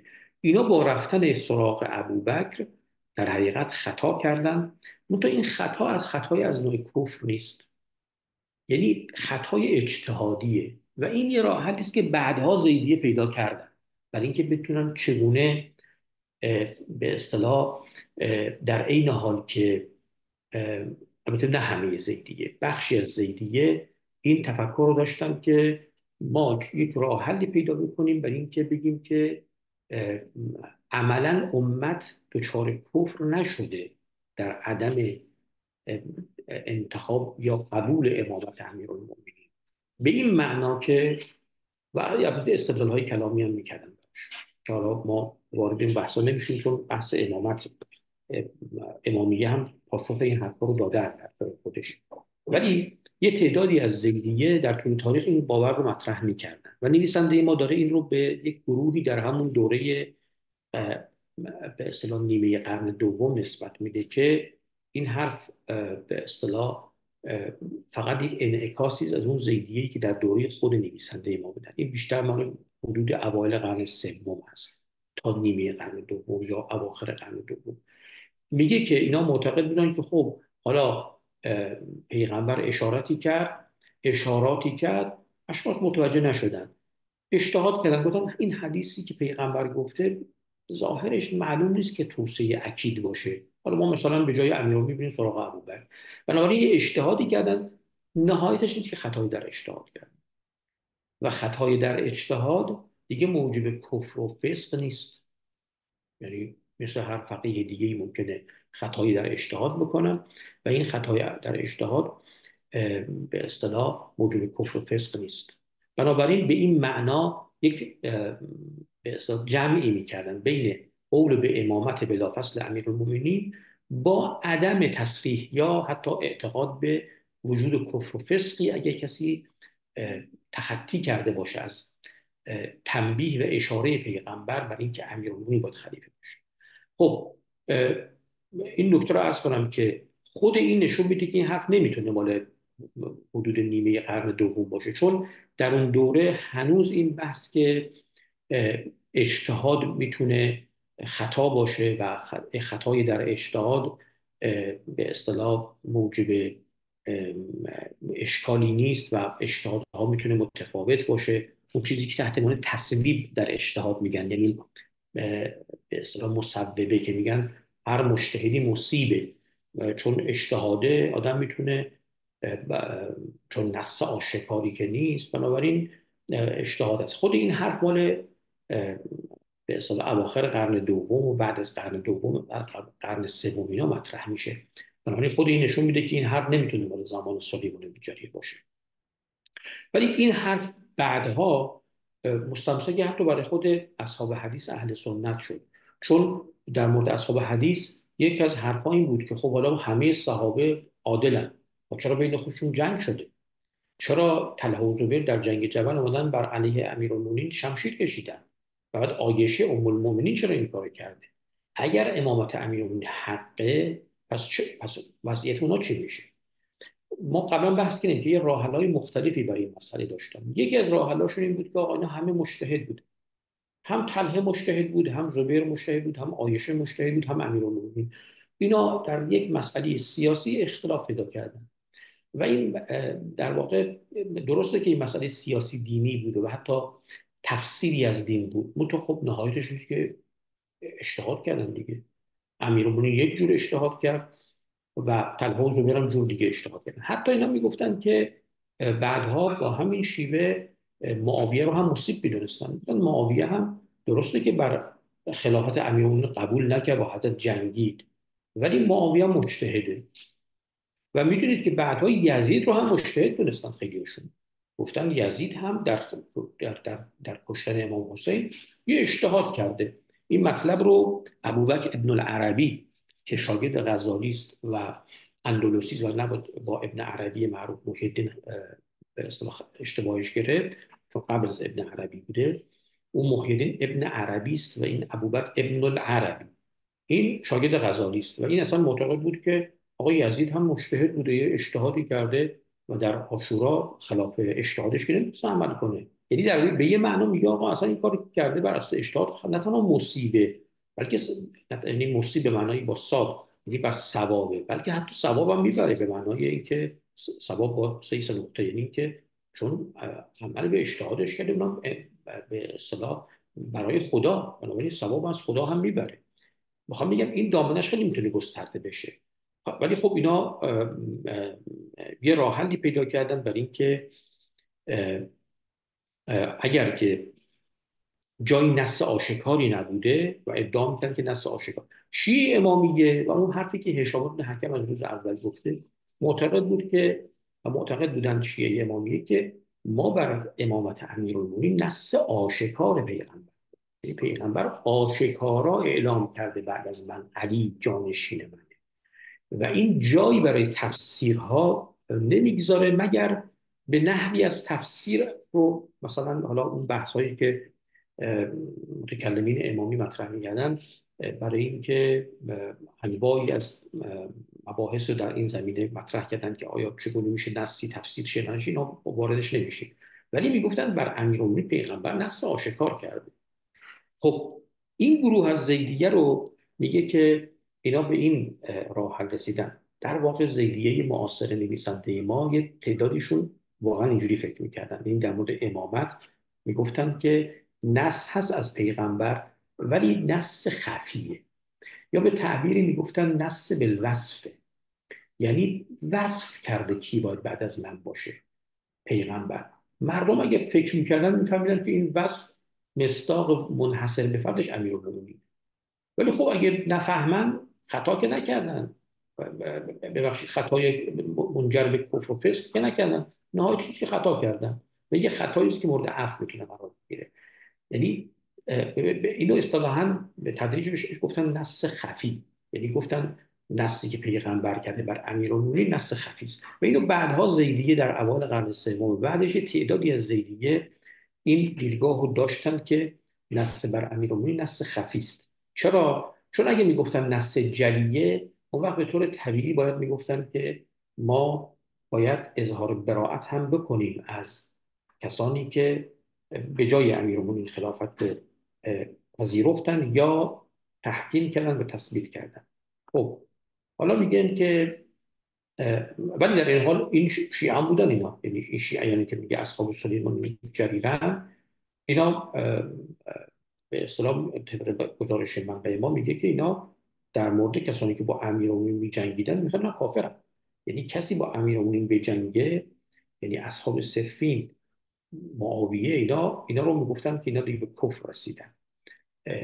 ولی اون صدر اول اونا کسانی که خطا کرده بودن. مشکل هم همین بود که بعدها این بود که صحابه رو چطوری بتونن این رفتارشون که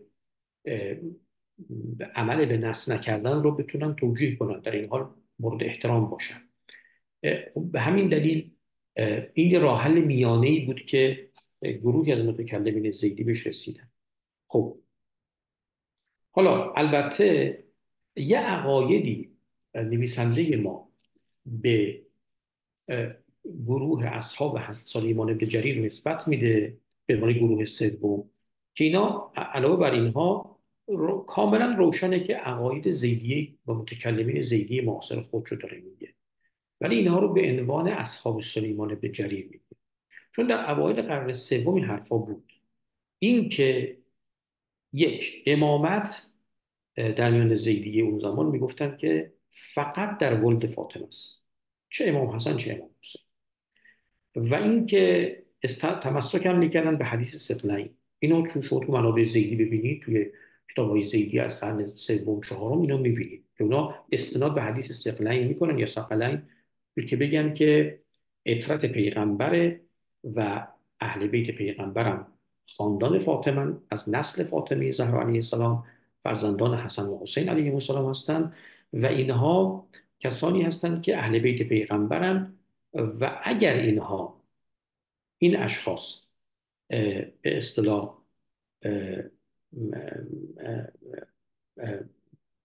ما بخوایم به اصطلاح امامت رو در ولد فاطمه قرار بدیم، به استناد به این احادیث. این مطلبی است که در اوایل قرن سوم دیگه کاملا در بیان زیدی تثبیت شده بود و حتی به تدریج این مسئله رو مطرح شد که شرط امامت، چون اوایل بیشتر میگفتن شرط امامت بحث علمه، یعنی کسی که نسل فاطمی باشه و فضیلت امامت رو داشته باشه، یعنی شایستگی های امامت داشته باشه.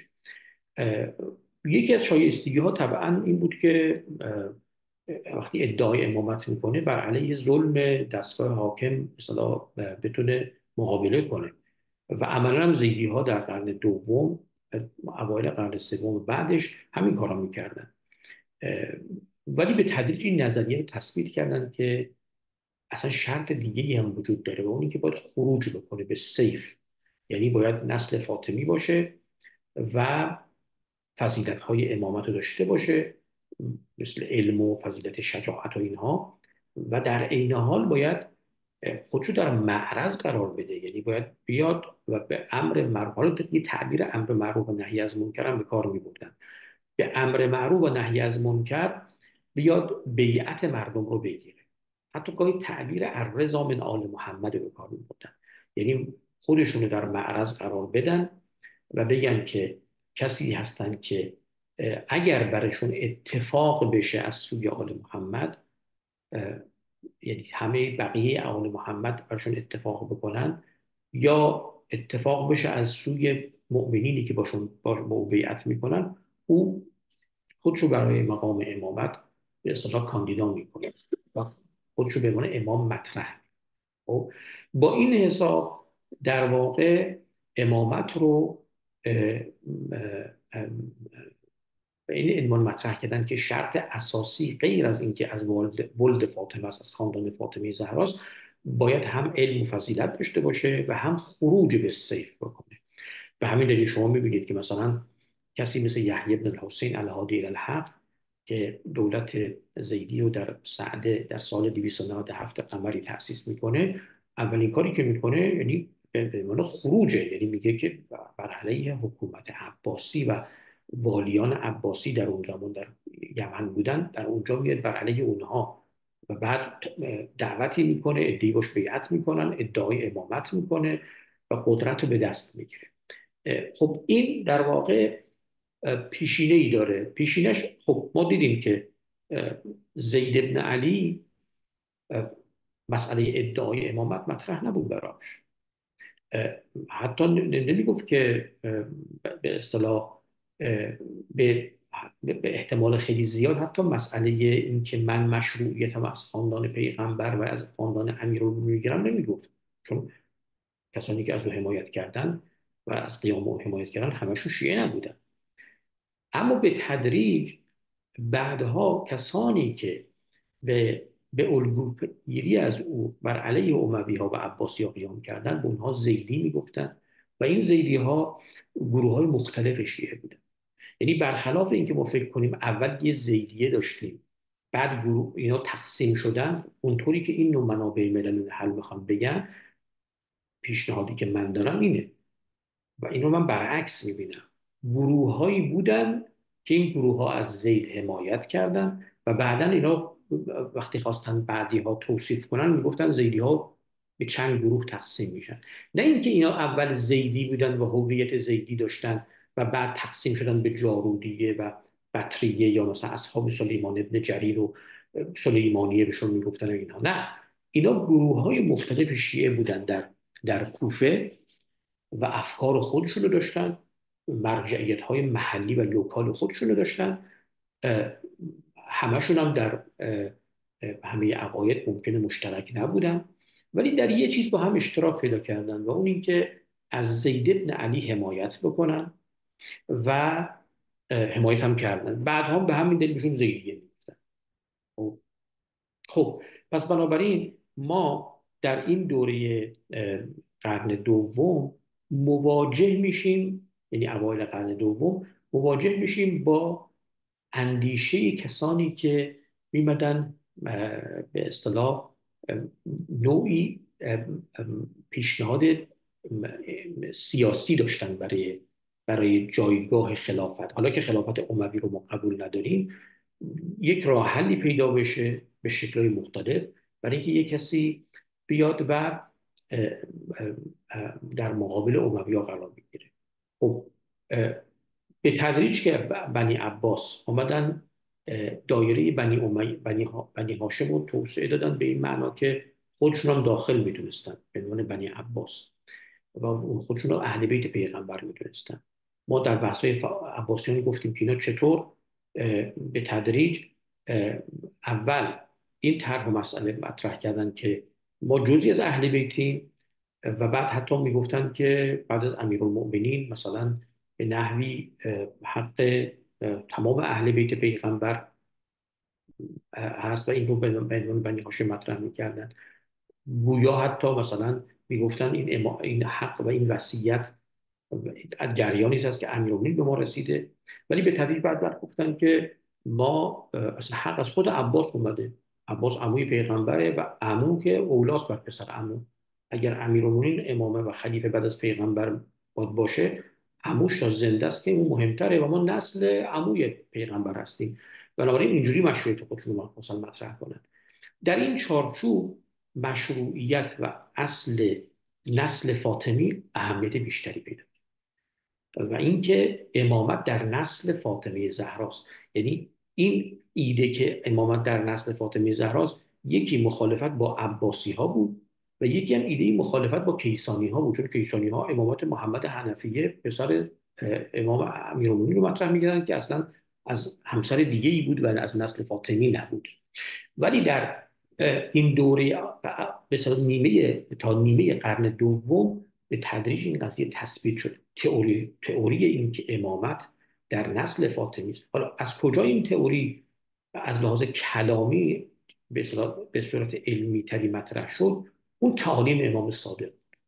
یعنی وقتی که عباسی ها به خصوص در دعوایی که تا زمانی که با اموی ها تو دعوا بودن و بعد تا به خلافت رسیدن، تا یه زمانی امام صادق علیه السلام این فرصت رو داشت که تعالیم اصلی مکتب خودش رو بنیان بگذاره و اون چیزی بود که پایه و اساس اندیشه امامیه شد. شاگردانی که بخش اعظمشون هم کسانی بودن که در جامعه کوفه، در جامعه مدینه، در جامعه عراق، اینا آدمای و بعداً بغداد آدمای خیلی شاخصی شدن، مثل هشام ابن حکم مثلا، یا دیگر شاگردان یا جزو فقها بودن مثل محمد ابن مسلم، مثل زراره و بسیاری دیگه از شاگردان امام صادق. امام صادق در اینجا ما تو بحث علمای ابرار گفتیم در چارچوب بحث حجیت دینی مسئله امامت منصوص معصوم رو مطرح میکنه. یعنی نقش اصلی امامت به معنای حجیت دینیه. این به معنای نیستش که حضرت مخالف با به اصطلاح حرکت‌های سیاسی باشه. نه، شما همونطور که می‌بینید که در قیام زید هم حضرت مثلا مخالفتی با زید نکرد و حتی ظاهرا نوعی حمایت پشت صحنه از حرکت زید داشته، کما که در مورد نفس زکیه و بقیه هم همینطوره. یعنی حضرت منتها سیاست و هوشمندانه حضرت این بود که اول این جامعه شیعه‌ای که پاره پاره شده بعد از قیام عاشورا، بعد از حرکت مختار، بعد تا تحولاتی که حالا پیدا شده به خصوص در جامعه کوفه، حضرت میاد این مسئله نظریه نص امام معصوم رو، یعنی امامی که هم منصوص نص آشکاری ازش هست براش هست که امامه و هم معصوم باشه، این رو به عنوان حجیت دینی، یعنی حجته. به همین دلیل هستش که شما می‌بینید این روایتی که لولا الحجه لساخت الارض به اهلها یا چیزایی شبیه اینا تو همین چارچوب، یعنی اول باید ما این مسئله حجیت دینی رو متوجه بشیم. در اون چارچوب حجیت دینی این روایت دیگه هم نقل شده و مثلا قابل فهم تو اون چارچوب. ببینید حضرت بیاد بر اساس همین پیشینه تشیعی مسئله رو که مطرح میکنه، این در زمانی است که در تقابل با کیسانی ها یا در تقابل با بنی عباس که حتی ادعای تشیع، اول ادعای تشیع میکردن، یعنی میگفتن حق امامت امیرالمومنین به ما رسیده یا از طریق پیغمبر مستقیم رسیده، حضرت میاد مسئله نظریه امامت رو به عنوان حجیت دینی مطرح میکنه. یعنی امام کسی که شأن اولیش به عنوان خاندان پیغمبر، اهل بیت پیغمبر، این در حدیث ثقلین ناظر به امام منصوص معصومه. خب این یکی از جاهایی بود که با اون تفکر زیدی هایی که این رو یا مثل جاروری ها بودن که میگفتن همه اهل بیت از یه علم برابری مثلا برخوردارن، یا اینکه حجت انحصاری در یه شخص معین نیست، دست کمی رو میگفتن دیگه، یا اینکه کسانی که میگفتن که اساسا علم میتونه از بیرون خاندان اهل بیت هم باشه. یعنی شما از ابو حنیفه و مالک ابن انس هم میتونید حدیث پیغمبر رو بگیرید و اجتهادات اونها میتونه اجتهادات درستی باشه. یعنی حجت انحصاری در اهل بیت نیست. امام صادق اولین مسئلهش مثلا این حجت دینی است. خب البته این به اصطلاح تفسیر تازه از مسئله امامت، به همین دلیل مکتبی رو درست کرد که تو منابع ملل و نحل و فرق شناسی پیشون میگن اصحاب الامامه. امامت به این معنی، چون بقیه بحث خلافت سیاسی میکردن و یا از ناحیه خلافت سیاسی گاهی میگفتن که خلیفه مثلا یک نوع به قدرت دینی یا یک نوع اجتهادش ممکنه اجتهادی باشه که باید تبعیت بشه، مثل در مورد ابوبکر و عمر همین رو میگن دیگه. یعنی میگن به عنوان اینکه خلیفه پیغمبرن جانشینی به معنای حکومتیش دارن، ولی به اون معنا اجتهاداتی که در مقام حکومتی دارن اون اجتهادات به اصطلاح حجیت داره یا جز سنت باید قبول کرد. و همین دلیل تو کتابایی مثل موطئ مالک و اینا تا این جاها که نص پیغمبر نیست میگه فتوای عمر این بود یا ابوبکر اینجوری فتوا داد یا عمل ابوبکر اینه. یعنی اینکه در مورد مثلا متعتان، حدیث متعتان که هست، یعنی روایت متعتان که مطرح میشه از همین دیگه، یا اجتهاد دیگه ای که ابوبکر داشته یا عمر داشته، اینا از اون جهت قبول دارن. ولی مسئله حجیت انحصاری و اختصاصی امام معصوم منصوص نیروی تئوری داشت که ما توی بحث علمای ابرار مطرح کردیم که چگونه تو اون زمینه و بافتار تاریخی بحث حجیت دینی نظریه امامت منصوص معصوم میاد مطرح میشه. خب وقتی که حضرت میاد این مسئله رو مطرح میکنه، اولین مسئله این که امامت از نسل فاطمی تثبیت میشه. علاوه بر اون که اساساً این مسئله مطرح میشه که امام صادق کسی است که به اصطلاح نه تنها از نسل فاطمی است بلکه در نسل امام حسین علیه السلام هست، یعنی پدر بزرگوارش امام باقر و بعد امام سجاد نسل امام حسین هستند.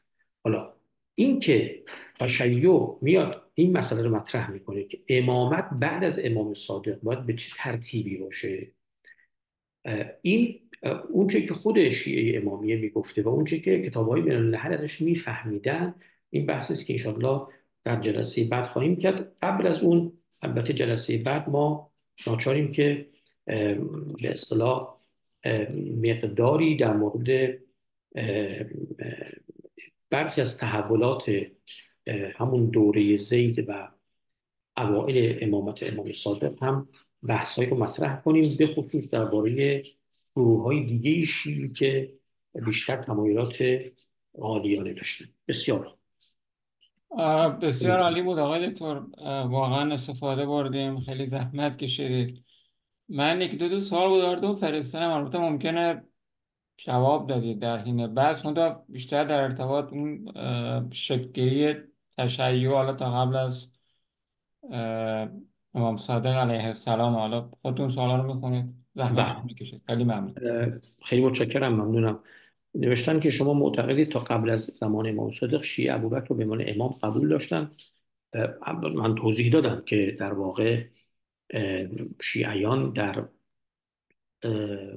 زمان قبل از امام صادق گروه های مختلفی بودن. شیعه در کوفه وقتی میگیم طیف وسیعی است و برخی از اونها که گفتیم مثل بطریه بودن، اینا به نحوی به اصطلاح راه حلی پیدا کرده بودن، یا اصحاب سلیمان الجریر و اینا گروهایی بودن که شیعه به مفهوم عامش بودن تقریبا، یعنی به اصطلاح آبشخور فکریشون هم همون حالا به تعبیر امروز میتونیم بگیم مکتبه های موجود دینی و فکری که در کوفه بود و بقیه اصلا و اهل سنت هم از همون جاها بهره مند بودن. خیلی هاشون مثلا شاگردای ابو حنیفه بود.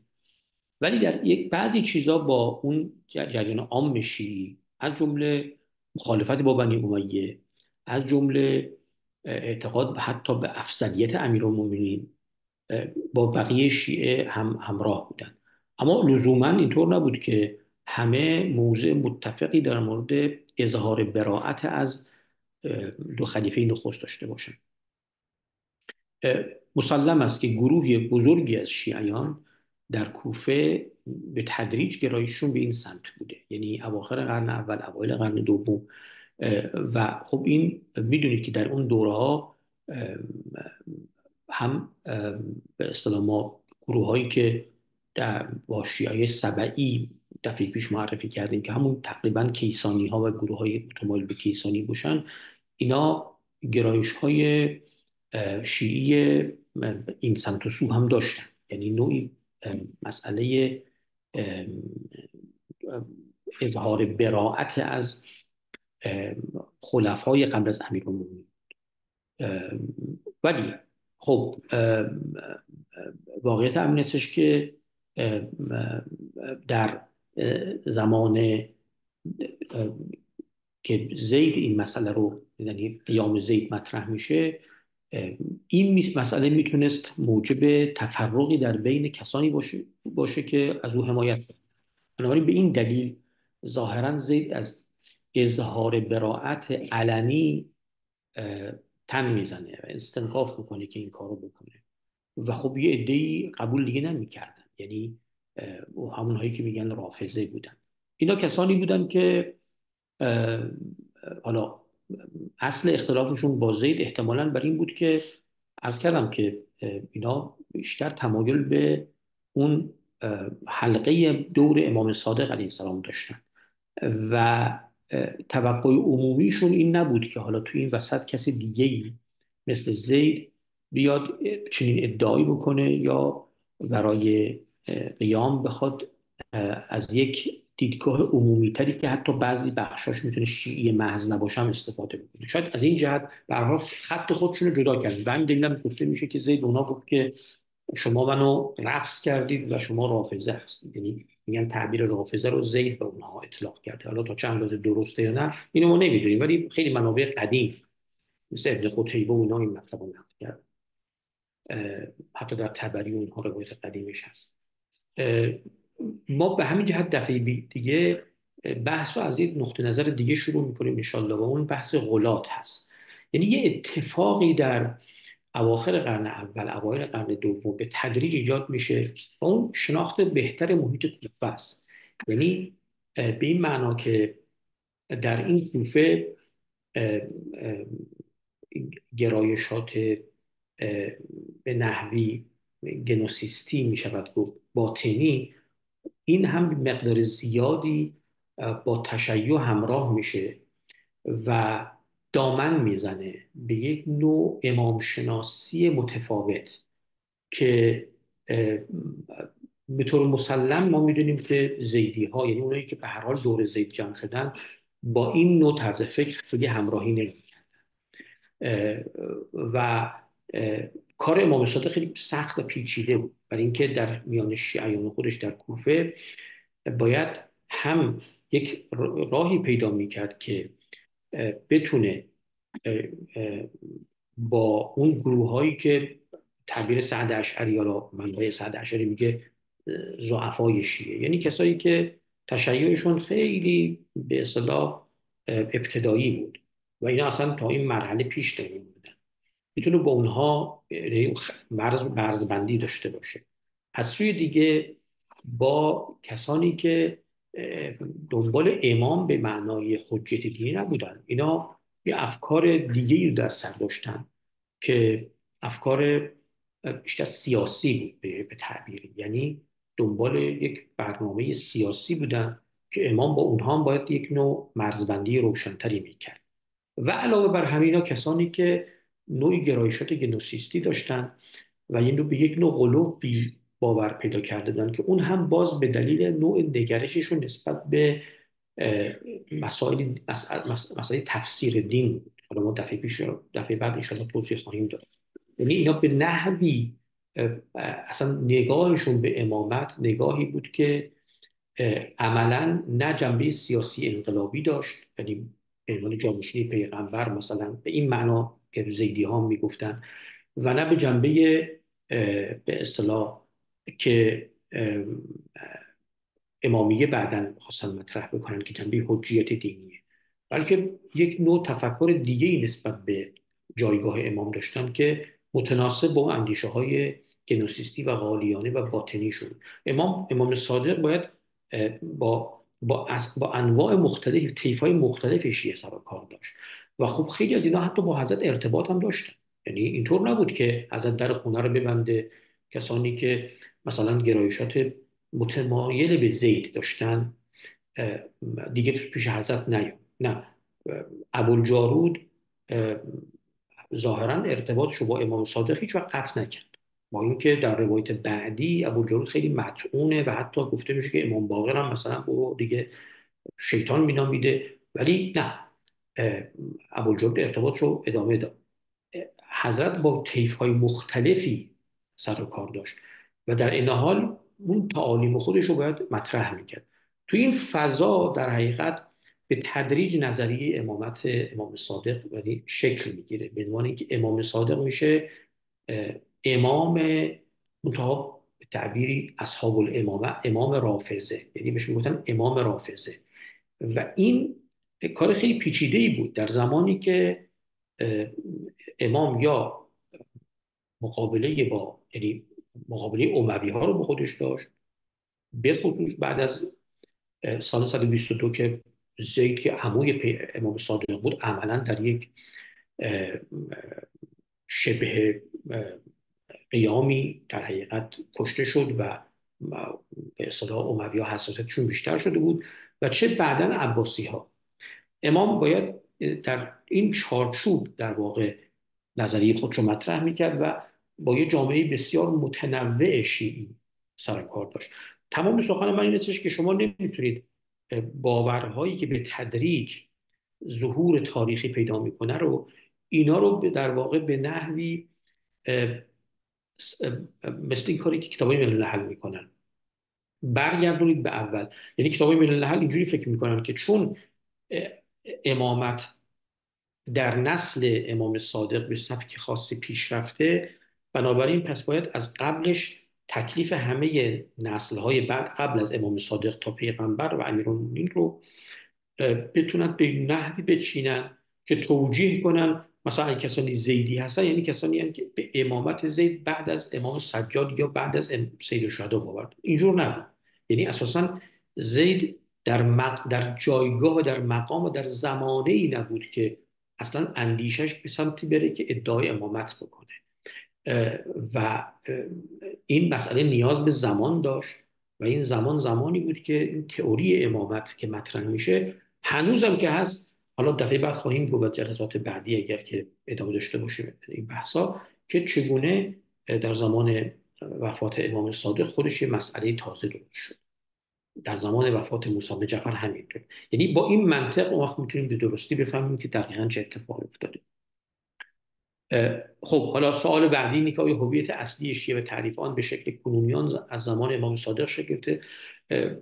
دقیقاً. یعنی ما اون چه که امروز شیعه معتقده درباره امامت عیناً زمان امام صادق هشام بن حکم همین حرف رو مطرح کرد. یعنی حالا این هم از اون حرفایی است که مثلا شما حتما خیلی شنیدید که مثلا میگن که تاثیر صفویه یا تاثیر مثلا گروه‌های فلان، در حالی که شما اگر آثار امامتی هشام بن حکم و شاگردان هشام رو مطالعه کنید، ببینید حرفایی که درباره امامت امروز گفته میشه در کتاب‌های مفصلی در باب امامت نوشته میشه، اصل این حرفا و ریشه تمام این حرفا اون نگرشی همین بحث نص بر امیرالمومنین، نص جلی، نص آشکار، و اینکه ما چگونه باید نص جلی رو تفسیر کنیم، اینا بعدها مثلا تو آثار شریف مرتضی و شیخ مفید و اینها دیده میشه. عین این حرفا رو شما تو کتابای هشام بن حکم هم میبینید. و به اصطلاح اون پایه های اصلی همون چیزی که تحت عنوان اصحاب الامامه بهش میگن، یعنی امامیه، یعنی همین کسایی که بودن که قائل به امامت بودن.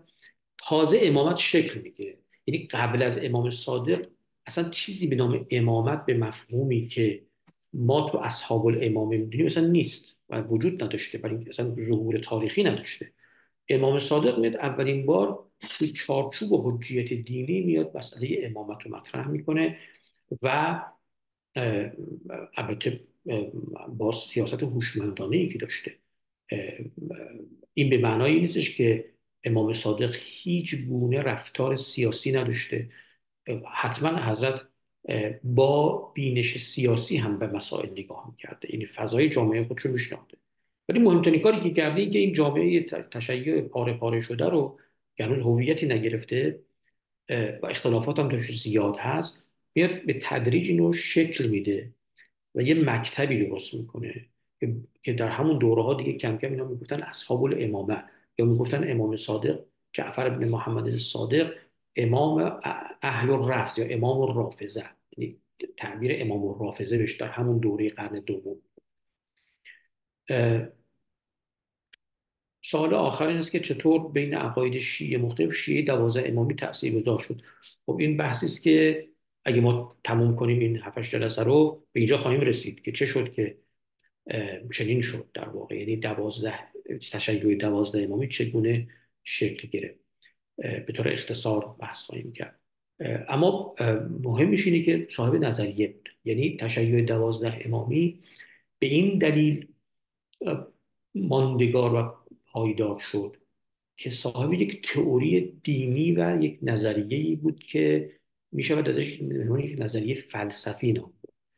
این مثلا کیسانی ها یا غلات یا گروه های دیگه از این فاقد این بودن و این خوب خیلی مهم بود که در واقع حالا توضیح خواهیم داد که چگونه این تئوری آمد و به اصطلاح به تدریج اینقدر نمایان شد که حتی خیلی از معتزله میدونید اینا مذهبشون رو عوض کردن، شیعه امامی شدن.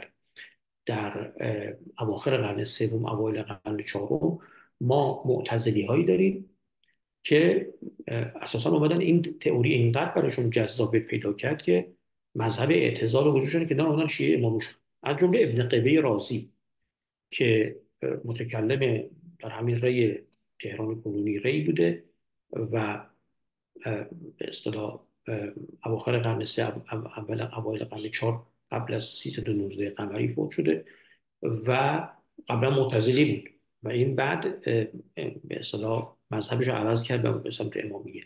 چون این تئوری فلسفی همونطور که ما تو بحث‌های علمای ابرار گفتیم نکته بسیار مهمی داشت که تشیع امامی تونسته بود یک تئوری بده که تداوم حجیت دینی رو بتونه به روشنی توضیح بده و این چیزی بود که در بحث های که ما از درباره چگونگی شکلی فرق گفتیم که 3 جلسه بود اونجا توضیح دادیم که مقدار زیادی که این بحث تو قرن دوم بر سر مسئله حجیت شکل گرفت و تشیع چطور تونست از این موقعیت استفاده کنه. بسیار بسیار عالی بود مثل همیشه واقعا. هم درس گفتار خیلی جالبه، همین که شما واقعا زحمت میکشید و با تمام جزئیات. خیلی ممنون آقای دکتر. دوستانم تشکر میکنم. من دوستان دیگه هم که فایل رو میبینن من ازشون فیدبک میگیرم، اونا هم خیلی راضی هستن. من فقط خواستم بهتون بگم.